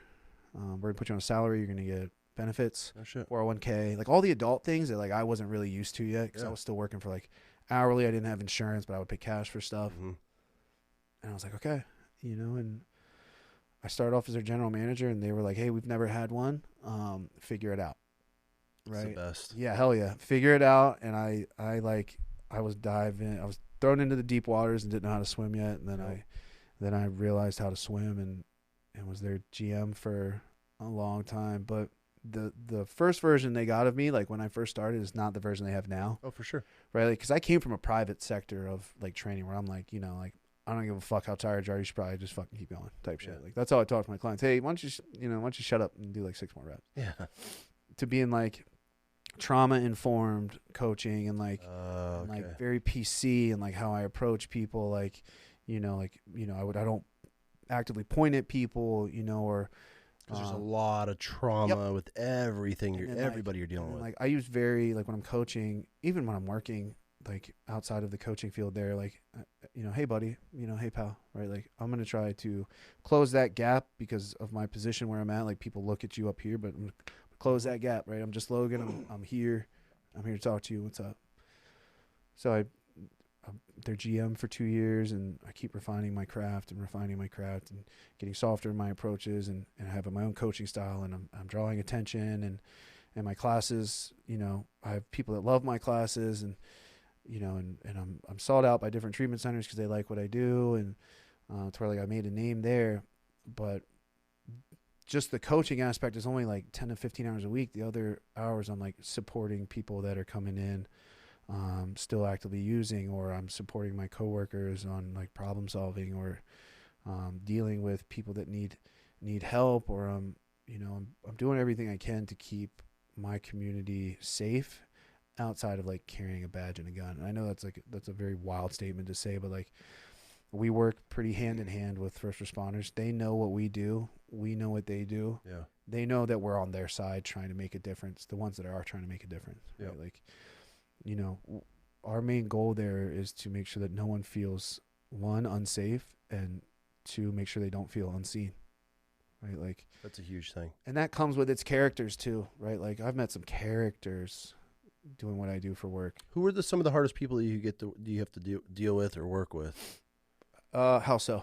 Like mental health or mental health. I love talking mental health because I feel it's so easy to just discard the mental health. Oh, dude, he's a drug addict, man. But people don't truly like just get they don't know what it's like. That's why, like, when I talk to a lot of law enforcement officers, I always try to ask them, like, I like to talk about the mental health side of things that they're dealing with, because it's dude, sad and fascinating at the same time. They're 100% aware. Like, I know law enforcement is, but like the way the administration around like prison time and stuff like that, and the way that they have to enforce isn't one that's gonna, like, they're not gonna do mental health first to help, right? Like they still have, not the police, but like jails still have numbers to hit, judges have numbers to hit, right? Like they're gonna run for election for something. Like essentially it's a system that is like systemically hating on mental health and addiction. But 100%. most of the people that I know that are in recovery or in active addiction are dual diagnosed. So like I'm not there, you know, like I have like high functioning anxiety,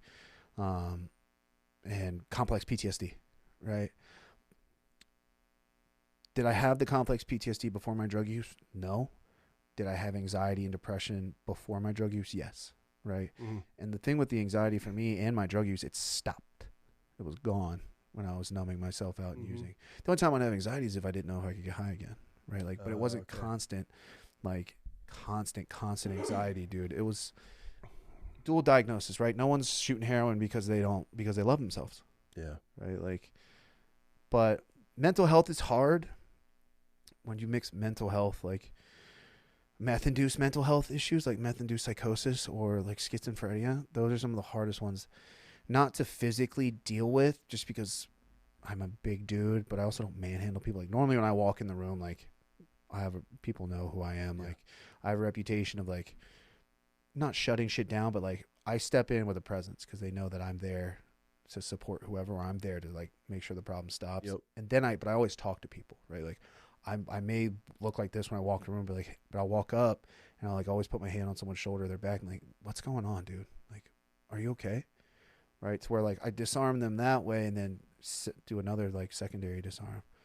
But like watching people like go through like meth psychosis with like schizophrenia is the scariest thing I've ever seen. Why so? Their reality is so altered. Even if you can help them, you don't know if they're coming back. Right? Like even if they get clean, stop using drugs, go to rehab, get the mental health they need, you don't know if they're going to be back to whoever they were before. Because their mind's just too far gone. Dude, meth has been one of the scariest drugs I've seen. It never crossed my path in my addiction. Now it's kind of prevalent, not so much, like better than heroin or fentanyl where I'm from, but now meth is a thing. But like, dude, meth is one of the scariest things I've ever seen. Like driving to work, I work in a pretty shitty part of Salt Lake. We're like in the heart of the epidemic of addiction.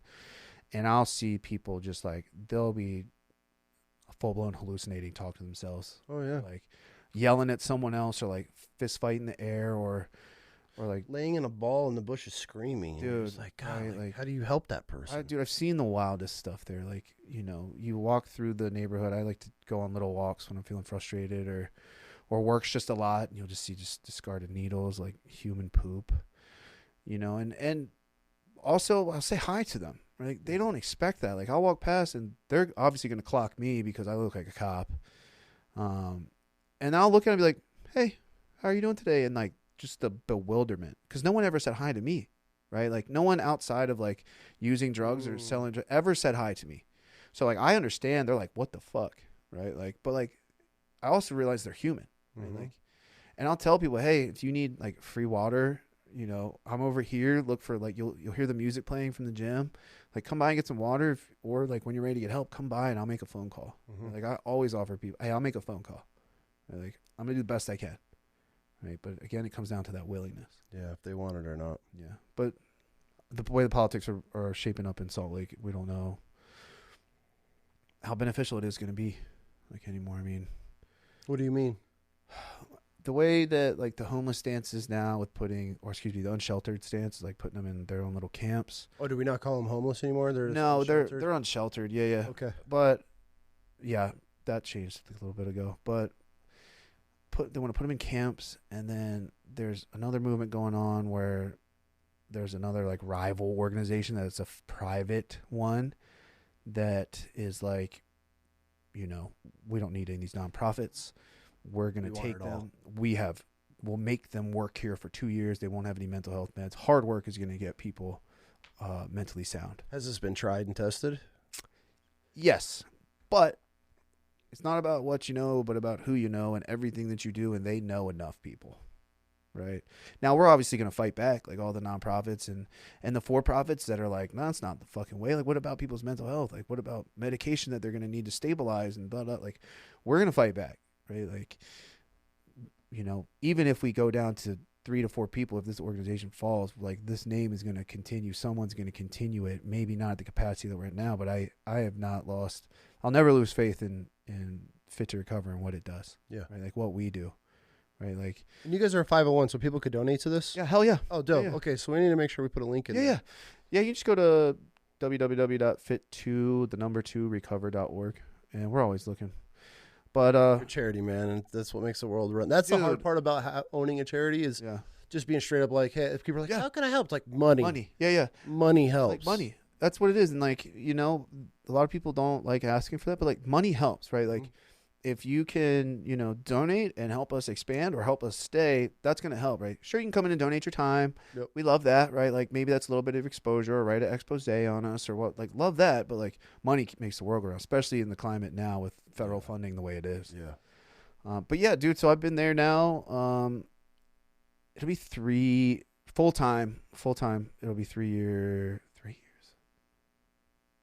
It's like 3 or 4 years in April. Oh, shit. Good for you. But they made me, now I run all of the operations for them, and I manage our whole, so our structure is broken down into 4 pillars. So like fitness, like, so group fitness, everything's group. Nothing is alone. Like, our main thing is connection, right? And community. We have a large community of people that come in and work out.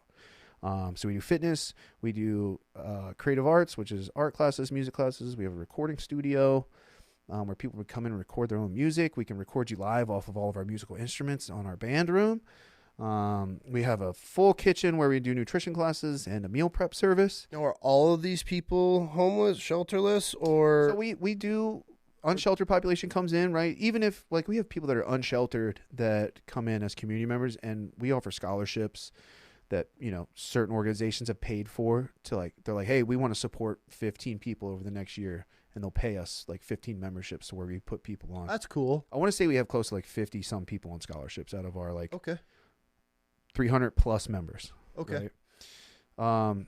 Like creative arts, right? All the music stuff, nutrition, and then service projects where we do one big one every quarter where we go out, like our Christmas morning one, which is my favorite one. You go out, you hand out hygiene kits, warm food, and jackets to the unsheltered population. But we don't just do the unsheltered population. We do people that are in recovery, and the people that stay with us, like, you know, at our facility that come in as members, have a pretty high percentage of chance of staying in recovery long term. I don't have the exact percentage. I don't want to butcher it and do us, you know, an injustice. Yeah. But the beautiful thing about this community is you walk in day one, everyone's going to say hi to you, right? Like most of the people, right? Staff's always going to be friendly to you. Mm-hmm. Everyone's going to say hi. We're big on handing out high fives, right? Like in workouts, like we're not going to beat you over the head to like deadlift 450. Yeah. But like, Just getting the body moving. we just want you to fuck in there, right? Mm-hmm. Like big on high fives, big on community, and our community rallies around itself, rallies around each other outside of our space too. Like our community is very, very strong. But and yeah, now I do that. I mean, I coach, and yeah, dude, it's been a wild ride. It's been a lot of full circle stuff. Oh, right? Like, for sure. Especially in this world, mm-hmm. you either go full circle or yeah, you step off somewhere and there's no getting back on. and, you know, becoming a dad kind of that humbled me and made me more empathetic to the world. Also a little bit more scared towards the world too, of like how it is. And Wait till you have a daughter. no, I'm good. My Eliza wants another child. She's like, it's gonna be a girl. I'm like, cool. I hope it is. I That's the greatest thing ever. thought my son was gonna be a girl. I was set on it, and then he was a boy, and now I'm like, thank God, first one's a boy, because if I do have a girl, like, now she'll have an older brother. But yeah, dude, I've been in the nonprofit sector for 3 years now, and you know, my partner, she just got her master's degree in behavioral analysis, right? Why do you call her your partner? Bro, if I called her my girl or my girlfriend, that's doing her a disservice, right? Like, Why don't you put a ring on it? I'm calling you out. Yeah, you are. We're gonna do it. The thing is, she was like, I don't want you to propose to me until I graduate and get my master's degree and get my licensing, right? Okay. And now we're both talking. We're like, well, now I'm back. I'm in school now. Like now it's my time to shine. Not shine, but like now it's my time to like do some hard shit. Yeah. Show my son like, hey, it doesn't matter how fucking old you are, you can still do something hard. Mm-hmm. There is a plan to do it. She's gonna listen to this, so I can't like be like, hey, here's the fucking plan. Yeah. But it's gonna happen. All right. That's all I need to know. It's gonna happen, dude. We've already come to the conclusion that like you're my forever person. I told her, I was like, hey, if this doesn't work, I'm gonna marry my best friend and use him as a tax write-off type shit. Sure. Like, yeah. But yeah, dude. So we'll get married. Probably she wants another kid. I want another kid at some point. Yeah. Right. I just started school. I'm trying to get my bachelor's degree in cybersecurity. Oh, okay. I've always loved cyber. I think that's going to be, and like I want to make the world a safer place. I don't think my capacities run out at what I'm doing now, but I want to help people in a different capacity, right? Like I've been a pretty pivotal member of the recovery community for a while, but you know, I have a thing for keeping kids safe. And I think the way social media is geared, and also having a son, and the way like the sextortion and stuff happens, and the way AI is coming out, and AGI is projected to come out in like 5 years. Have you listened to my episode? I had Ben, the family IT guy, on. I've had him on twice. Yeah. He's incredible. He's right down the street here. But really, we just had lunch the other day when I got dinner with him and his brother this week. But I should get you guys connected. Yeah, hell yeah. Dude, he's. So, dude, I spent the last year before I went to school doing it was called Coursera, so it's like professional certifications. Yep. I did like Google cybersecurity. I did all these different cybersecurity things to like see how I liked it, because I like it as like a hobby, right? Like, and I love technology, and I was like, oh, I'm good at this. Like, oh, okay. Now I want to finish that bachelor's degree, and I'd love to transition into like cybercrime. Yep. Right. Like either way, I'm going to do something that's helping people. Right. Monetarily, it's a bigger increase for my family, but I don't want to sell my soul for money. Yeah. It's not worth it. I'd rather make more money and still help people than just make money to make money. So I think that's in the next like 2 years, because I got accepted into like an accelerated program. I think that's what I'm going to pivot to. And then, awesome. And then obviously if I get my bachelor's, I got to get my master's. Like I'm not going to half-ass this either. Right. And so, yeah, the next like 3 to 4 years, that'll probably be where I pivot. Good for you, man. Yeah, dude. Good for you. Yeah. You are one of the few. Dude, I don't know statistics. I wish I had numbers. But man, I'd say everything was against you, especially how deep you were into it. yeah. Into the addiction, the homelessness, the selling drugs, pushing whatever it was. You had everything pointed against you. And the fact that you're here now, you got a son. Dude. You should be married, but got an awesome chick. Yeah. In love. You got a business. You're working for an awesome business, and you got your degree going. I mean, damn, good for you, man. I think I've never stopped being addicted to... I stopped being addicted to drugs, but I never let my addiction go. And when I say that, I got addicted in other ways, right? Like, so now, like, I've got this fucking thing about me where I got to constantly be learning, right? Like, and it's always real, like, random shit. Like, the last 2 years, I've been trying to learn Japanese. Okay. Right? Or, like, the year before that, or, you know, these last couple of years, like, to keep my certifications, like, my national certifications for PT, I have to keep learning. So, like, now I went different ways, like, you know, nutritionist, strength conditioning coach, personal trainer, health coach, right? To where I, like, that, like, kind of got the cogs going in my brain where I was like, oh, like, I enjoy learning, right? Like, and then I also enjoy taking care of myself, and then also pushing people to do hard shit. Yeah. Like, that's how my addiction manifested itself in a different way, right? Like, does it still manifest itself in bad ways? Sure, I'll get injured and keep working out, right? Like, that's my flaw where I'm like, oh, fuck, like, that's just a little tweak. It's fine, this right shoulder. I'm not having a heart attack or anything. It's not clicking as bad today, yeah. But it's not like I said earlier, when my times are really, really bad, I've never had a thought where I want to go back. Good. Right? Like, it's not on my radar. I'll be like, this really sucks. This really fucking sucks. And, you know, sometimes I'll shut down, like, emotionally, which I work really hard to not do so much anymore. But there is a way to get out of your addiction and stay out of it, is what I'm trying to say. But also, like, this shit doesn't discriminate, dude. No. Right? Like, I started off very simple from a doctor, right? Like, you know, you could be your first time trying something and you're hooked. It could be your 100th time doing it. You're hooked, right? Like, it doesn't care if you're a doctor, if you're a lawyer, if you're Mormon, if you're Christian, if you're man, if you're woman, if you're non-binary. Addiction doesn't care. It's going to hook you, right? And then it is an active choice to take the hooks out, right? You have to say, I don't want to do this anymore. I'm done. Yep. I want to get help. And then you actually have to fucking do the work, right? Like, you can't be like, oh, Logan on the Wild Chaos podcast says, if I go to treatment, everything's... No, fuck no, dude. Like, I still had to work at it. Like, I still had to go to therapy. I still had to be honest with myself. I still had to be honest with those around me. I had to learn how to feel my feelings, how to manage, you know, my mental health symptoms. Like, I had to physically take care of myself. Like, emotionally. We just covered the cliff notes of your journey. Yeah, like, spiritually, dude. Like, I just got back to...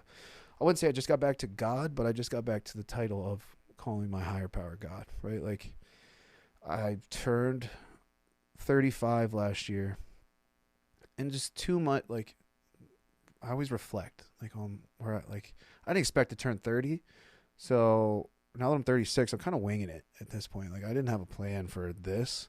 You didn't expect to make it this far. I didn't expect to make it to 30, dude. Yeah. And then, but, like, everything worked out just the way it was supposed to, but, like, not so fucking random that I used to be blind to it, right? Or ignorant. I'd be like, no, like, I did all this.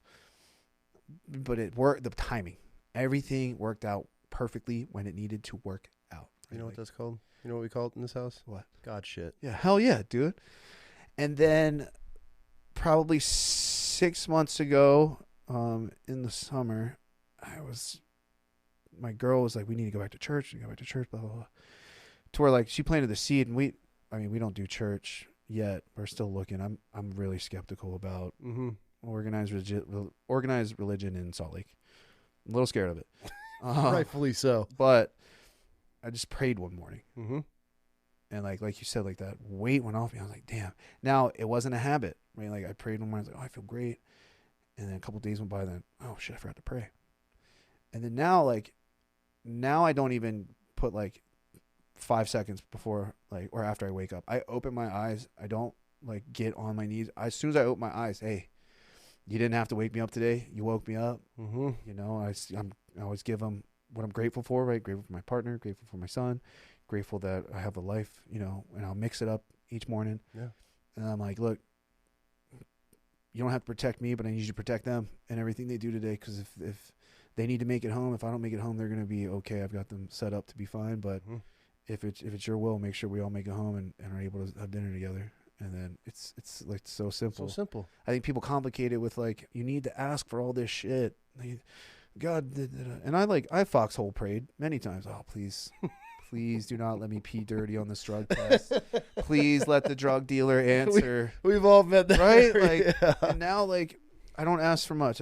I thank him for what he's given me. That's it. Thank you. I thank, and then I'm saying, look, if it's your will, let us get home safe. Mm-hmm. Right? Like, it's in your will. Take the wheel. Dude, the hardest I prayed was the other night, and it was a little bit of a foxhole prayer, but I prayed before we flew out to Denver, me and Eliza. And we're on United, and we're doing the planes making the wrong noises. It's so loud. And, like, I've flown numerous times, and it was so loud and shaking so bad. Both of us looked at each other, and I just started praying. I was like, fuck. I was like, Lord, I'm so sorry that I was so stupid enough to put both of my son's parents on one flight. And if this is how it goes out, please make sure that he's going to be okay. Yeah. And then it, like, stopped, and we landed. And I looked at her, and she looked at me. I was like, dude, I've never heard a plane make that type of noise, a commercial jet. She was like, I thought we were going to crash. I was like, okay. Well, like, dude, it's the small things that you got to be thankful for. Like, absolutely. You know? And to not forget, when you're in the valleys, it's always nice when you're on the peaks. Oh, yeah. But when you're in the valleys, that's, you know, that. And even when you're on the top and everybody wants, I'm so blessed and life is so great. Bro, remember it when you're in the trenches. I don't know what it is, but when people say I'm blessed, that just irks me for some reason, right? Like, because again, they only say it at the top, right? Like, be at the bottom and say I'm blessed. I'm blessed to be here. Like, when shit is bad for me, I think, hey, shit sucks, but hey, thank you for giving me the ability to make choices. See, my wife just checked me on that today before you got here. Really? So we have another truck and the engine shot on it. Oh, it's paid off. It's one of those, like, if I just replace the engine, sure, it's still a brand new truck. Yeah. It's just a Dodge, unfortunately. Oh, there you go. Yeah. Is it a Cummins? Yeah. Yeah, there you go. So, I'm sorry, it's not it's a 5.7, it's the Hemi, but. Oh, let's go. And I'm sitting here like, fuck, I just got a quote, $9,000. Replace it for a crate engine in it. And I'm like, fuck. Not including installation either. It was installation. Oh, installation's nice. like $3,000. Yeah, right? hell the crate engine was like $4,000. It's going to $3,000 plus everything else. So I'm looking just short of $10,000, and I'm sitting here just like bumming, man. I just got it like literally like an hour before you got here. I'm like, fuck, $10,000. I'm like, oh God, I don't want to finance. I don't want to drop cash. I don't want to pay for this. Yeah. And my wife goes, remember when we're in the valley? She goes, we have the money to pay for this. Yeah, hell yeah, dude. She goes, imagine if we didn't have the means to drop $10,000 on a motor right now. And I'm like, and that was your only vehicle, dude, right? Okay, yeah. What if that was and we've been there where we've had one vehicle and had problems with it. Like, you know, so it's good to be reminded of those. And I'm like, okay, you're right. Yeah, hell yeah. It could be way worse. Yo, dude, it could always be worse. Count my blessings. I got bills are paid. Kids are healthy. Yeah. I got a hot ass wife that I love. Dude, it's so simple, good, right? Like, right? To be a happy man, it's so simple. It really is. I'm gonna pay my bills. My son is healthy. My soon-to-be wife is happy. Easy peasy. What else right? you need? Like, sure, I'd love to make fucking 6 figures a year. Do all that. Yeah, but would I be happy? Right? Like, and what am I trading? I talk about it a lot because I was connected with some money. Yeah. Right? Money. They're all miserable, man. Yeah, hell yeah. They have everything. They have the toys. They got the brand new trucks. They got the $1 million homes in the mountains. Yeah. They got the trophy wife, whatever it may be. They're all miserable, man. Yeah, because you got to trade so much to get there, right? What's that trade? Now, because it's time for money, but you need to be able to trade money for time, right? Like, if I make 6 figures, I want to be able to take 8 weeks off to go. But like, if I'm in a position where a job where I make 6 figures and I'm that important or I'm that high paid, high skilled, hell no, they need me. My phone's going to go off. Right, like, and that's one of the things about cyber that I'm going to be very wary of the position I take, right? Because I know there's going to be a pretty big monetary like change for us, but what is my availability and how much am I willing? Don't lose sight of it. What's the price tag I'm willing to put on myself? That's what it comes down to, is what is it worth? And I feel bad because it took me a lot. I always look at these guys. Man, he's got everything. Fuck, dude. This good dude's got it. Hell yeah. Look at the boat. He's got the Pavati boats. He's got the 2,500 with dually towing. Yeah. God, I would cut a toe off, foot off right now for that. But then you get to know these guys, and I get into these circles, and I'm like, I'm leaving these events. I'm like, ugh, hell no, ugh. Like I'm good. I'm good with too, dude. Very shady. Yeah. It's a dirty world. Yeah. The things that their guys are wheeling and dealing to get to that level, but then it's like you go over there to these events, and you're like, God, we leave and like, fuck those kids. Holy shit, worst kids I've ever dealt with. The guy's miserable. Didn't say one word to his wife the whole entire time. It was super awkward. No. And you're just like, I'm like, oh, cool. I'll come back to my little home. Yep. I'm good. And that's where I think a lot of men, we lose sight of it because we've been so, you look at these entrepreneurs online and all these entrepreneurs got the Bugattis, they got the Ferrari. You don't need that. Bro, you don't need that one to be an entrepreneur and to be happy. Like that's where this social media image I feel is really ruined, like the business owner aspect, because now it's like, dude, you can't just be a business owner and make a couple $100,000 a year and be happy. No, now he's like, I got to scale. I got to 10x. How do I 10x? Like, dude. Why the fuck do I have to 10x? Like, I'm good, man. I'm good. Bills are paid. Like, now some people are like, well, that's you're not trying to grow. That's not good capitalism. Like, cool, but my bills are paid. I'm happy. Yeah, I have peace. More money, more problems is one of the most real fucking things any rapper has ever said in their life. Though. Like, they're not. It's where's that happy medium? When Eliza, her pay scale changed after her licensing and whatnot. Like, when I finished my pay scale change. But like you said, like more money, more problems. Like we're so very like simple with what we want. Like, we want to buy a house out of the heart of Salt Lake, or like a little bit east towards the mountains, right? Like, my main thing is I want my son to have a neighborhood. Yep. I want him to be able to walk the dog. Mm-hmm. Like, do we need the fanciest cars? No, right? We're gonna upgrade when we need to upgrade, right? Like, I told her, hey, after I graduate, I'll probably upgrade and for sure look for like a used Bronco, right? Like, because I'm fucking nostalgic. Yeah. Buy our house and that's it, right? We'll put money into accounts. Like, we're really big on living below our means, right? Like, cool, if I'm making 150, I'm going to live it like 75. I'm going to cut it in half, and the rest needs to go somewhere else. That's where a lot of people, I feel, get caught up, is because you're like, oh, shit, I got a pay increase, and then their lifestyle matches that. Yeah. My wife and I, bro, she's been with me since the Marines. I never you weren't making shit, bro. Dog shit, right? She was with me when I was contracting overseas. We were making money, but the fucking Afghan was taking half of it. What? How does that work? The country of Afghanistan? I was paying Afghan federal tax.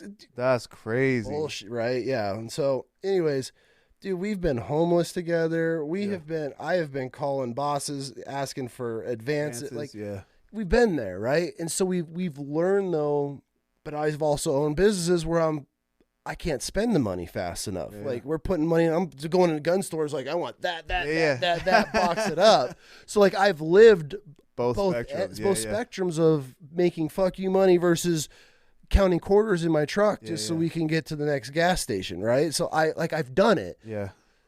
But during that time, we learned to live in our means. Like, I don't have toys. Though. I don't have boats and AT and all this debt and all that shit. So we've learned over the years. So now that we've like got our life on track, it's like, I don't need that shit. Like, can I go buy my truck engine's blowing? Can I go get a new truck right now? 100%. Do I want? Fuck no. Do you need to though? I need to. I don't. Do I want to? Do I want the new GMC the AT4? Oh, that's my dream truck.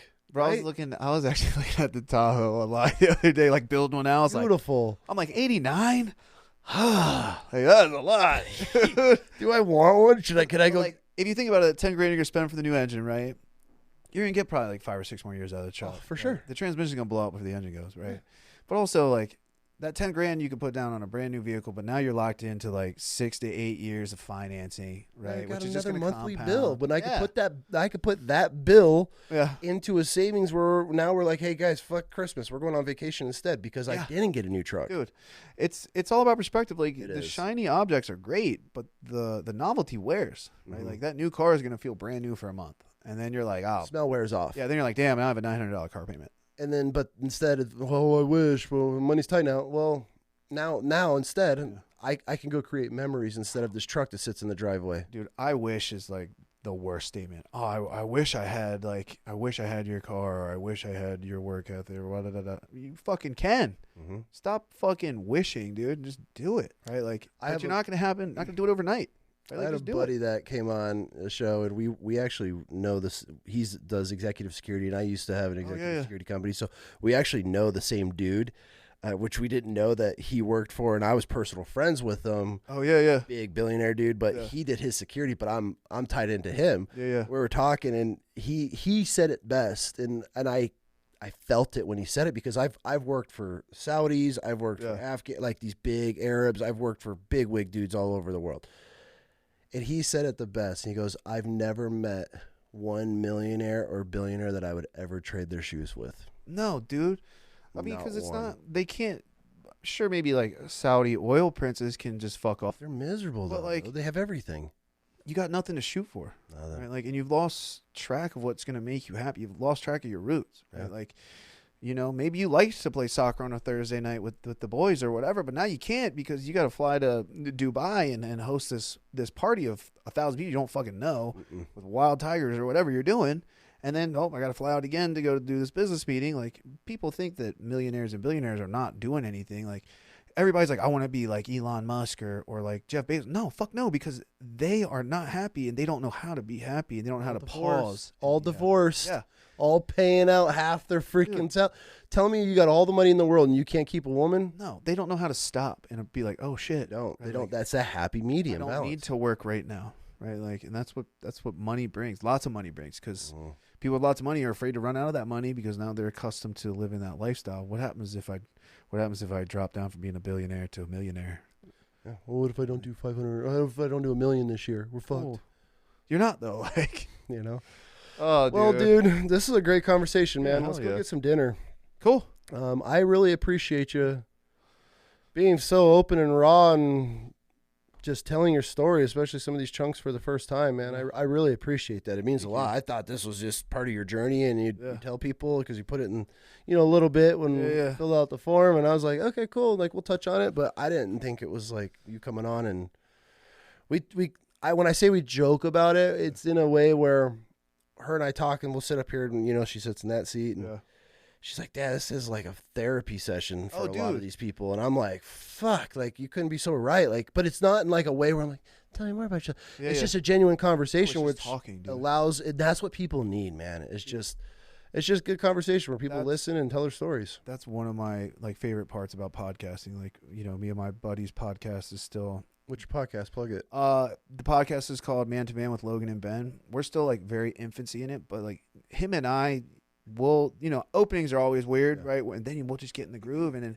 we've got to learn so much about each other. Like, we were friends before we started the podcast, and I was very selective on who I wanted because the podcast was a dream of mine for years. Yeah. To the point where I had like planned out. I planned out all of season 1, all the topics like beforehand. Okay. And where him and I get to tell each other's perspective, and like we agree on some things, we agree or we don't agree, but like we're shooting back and forth and having an open conversation, which like without stipulations, where I'm not going to judge him because his view might be different on me, but we'll debate, we'll argue, we'll laugh. Like, I think that's the best thing about podcasting now is that you can be introduced to the most random people and talk about the most random topics. But now I know more about you, you know more about me. And now, like, who knows, dude? Like, we could become, friends, or, you'll have a guest on and be like, I 100% don't agree with you, but I'm going to listen to you, right? For sure. That's where the world's fucking up right now. Nobody's able to just talk to each other. Because now everybody has to pick a side. There's a side to everything. And look what happens when you pick a side. You end up getting shot in your car by doing some dumb shit, right? We're not even going to touch that because it's still unfolding and things are crazy. But okay, a perfect example. We have a bread bakery, right? A couple of years ago, we have a customer. She has the signs, the flags, everyone welcome here, pride this, all this bullshit, right? Yeah. Hardcore left. She is the left of the left. Oh wow, okay. A few years ago, I'd have been like, fuck that, like, because I had this side. I had a side I was on. Bro, then you like wake up one day and you're like, it's all the fucking same. Dude. It's all the same. They're owned by the same people. But now she's one of our best customers. I hand deliver her bread. I sit there and bullshit with her. As you should. She actually is this person, and she works for this. I won't say where she works. Yeah. But she has this group of people there, and we give her all of our samples. These sample loaves that we try new flavors, and she breaks out these Word documents.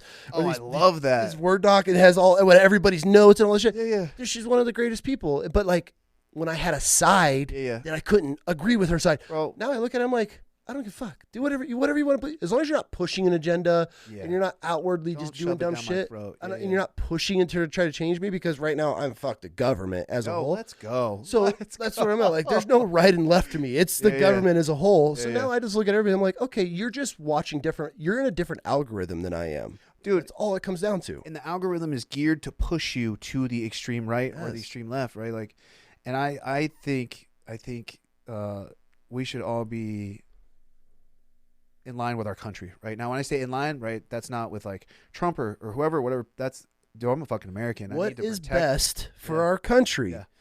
I think politics and organized religion are the two greatest schemes to divide people and conquer, right? Because let's say we got rid of the political parties and everybody just came together and like you and I do right now, agree to disagree, right? And then, but whoever president or whatever says some shit that we all don't like, or only, some of us like, some of us don't like. Well, cool. Now we have power in numbers. Now, hey, that's not going to fly. This is actually how the country should be. But as long as they have us where we're at, where we're driving 5 hours to go and disrupt ICE protests, it's like that's where it comes down to. Because as long as we're fighting in the streets, screaming at each other, people are getting maced, we're protesting everything, which protests have never been successful of anything I've ever seen in my life. I mean, the right to peacefully protest, when have we ever peacefully protested as a country? Like, name one. That's the problem. I cannot go down to the... It's so bad now, and this is probably way off topic, but it's so bad now, I don't agree with 90% of the shit Trump says, right? No, but I voted for Trump. Yeah. But also at the same time, it's so divided. I can't go to some leftist liberal and be like, oh, I agree with you, because theirs is completely different. I'm just like, hey, I just want whoever's in charge to put America first. That's where my bitch is. Dude. Do I care about open borders? Yeah, I don't want fucking open borders. No country. Look at all the countries they have. Like, there's certain things where you can just look at and be like, you're an idiot. Like, but the problem, like, everybody has to choose their side. I can't be like I don't agree with everything Trump says. I agree with some of the stuff Trump says. Or there's some stuff that like I just seen Bernie Sanders say, and I was like, I'm surprised he's still alive, dude. For sure. But I just saw him say something. I was like, the fuck? I agree with that. Yeah, hell yeah, dude. But it's because I'm thinking of it differently. Too, right? I'm not thinking of it from a Republican conservative side. I'm just thinking of it as an American. I'm like, that would make sense. Right. That's why this two-party system doesn't make any sense. It can't work. Right. You gotta. We'll always be where we're at because we're so divided. If we came together for 1 year, we're like, hey guys. Oh yeah, we'd be fine. Put your hate for Trump away. We'll put our hate for whatever else away. Let's all come together and fuck the government. Yeah, dude. And let's see what we could accomplish by, first off, we're going to stop paying federal taxes and let's see how far they get. Like shit like that. But we'll never do it because we're buried. Dude, we're buried in it. That's 100%. Like, it's Nick Fuentes, Tucker Carlson. It's like, dude. So shit. I have a pretty, I think it's a great concept for how we should restructure politics. Right? I would love to hear this. So we'll finish on this. My idea, right? So, the draft from Vietnam. Mm-hmm. So we do a political draft, right? Now, age gap, right? We'll say, I'm still loose on the starting age, but let's say 25 to 55. If you're over 55, you can no longer be drafted, right? You do 2-year terms, okay? Now, you have to make it through the draft. Now, you, me, whoever, be drafted locally, state, federal, president, right? Now, if I'm going in at 36 as the president, I'm not going to do some dumb shit, right? Pass a dumb bill that's going to fuck me after I get out, right? Also, it keeps those like billionaire hierarchies and everything out of it, right? So we just keep rotating, right? Like, and I think it'll make it a little bit more clear for the rest of the country to be like, hey, like Bam thinks this way, Logan thinks this way, blah, blah, blah. We've got all these different people. And with that draft, we have to start coming up with unanimous decisions to pass things, right? Like not majority, everyone has to agree, right? To where like, cool, That way, someone's not making $1 million off of this bill passing. Everyone has to agree, is this the best thing for America, right? But the two-party system is going to keep it so divided. But if we got drafted into politics, I think it would give us a little bit more insight. Yeah. And also keep like the systemic politician out. Term limits have to end now. Dude, yeah. Immediately. I mean, they got Nancy Pelosi and Chuck Schumer, and these fucks that have been in there since how long has she I was been in there? diapers. Fuck. You know, so like that's got to go immediately. Is she what does she do now? She's insider trading. That's all she does now. Same with Dan Crenshaw and his little punk ass. I saw who went off on Dan. Sean Ryan. I saw that. I like Sean, dude. Watching two Navy SEALs cry on the internet is the most comical thing. Like, Yeah. I'm like, bro, shut up. Like, Dude. It's so funny to me to watch. I'm like, you guys, like, the SEAL community is I will clip this shit. The SEAL community is the biggest. I'll clip it. This is the crybaby, biggest pussies you've ever bro, met in your life, man. They bitch about everything. If you're comfortable about, like, you know, breaking your anonymity on being one of the world's elite warriors, right? Like MARSOC, fucking Navy SEALs, USAF, Rangers, right? Like Delta, all that. If you can comfortably do that, I did this. No, fuck no, dude, because the community is supposed to be anonymous. Even I know that, right? Like, you do what you're supposed to do, you get out, hopefully you stick together, but, like, I'm not trying to make money off of my good deeds, because now that good deed is a bad deed, right? Like, the book about the Navy SEAL, like, shot fucking Osama bin Laden, that should never been come out light of day. It should have never been, hey, it's all a lie. You know that, right? Yeah. Okay. I mean, it's to make money, but, like, they picked somebody, and he should have been like, hey, nah, dog, like, but they get greedy. Yeah, they like, want those book deals. Like, I've heard most people say they serve because of it's a brotherhood. I served because I was too stupid, and I knew I was going to walk out of college, and the war broke out. And I was like, that's my out of here. Why'd you stay until you did? I know why you got out because I've heard that. I've heard you tell that, but why'd you stay so long? I wanted to career it. Yeah? I joined 100%. I'm going to do 20 years. Then, and into my 8 years, my second enlistment, I was like, whoa. I fucked up. I got to get out of here, and I just had to ride my time. So my buddy just got out like a year or two ago. He did 10. Okay. And he was like, "Look, I can't." He jokes about it now, but I know like a big part of him left when he left the Marine Corps. He was diehard, like crayon eater, loved it, bro. I was not. He loved it, but he was also like me. Like, he needed that structure. I needed it. It changed my life. It prepped me for everything that who I am now. But I never drank the Kool-Aid. No, dude, no. I never wanted to get a a haircut. I have no moto tats. Good. Moto tats crack me up. I'm ready to get one now. Are you? What are you gonna get? I'm gonna get an EGA.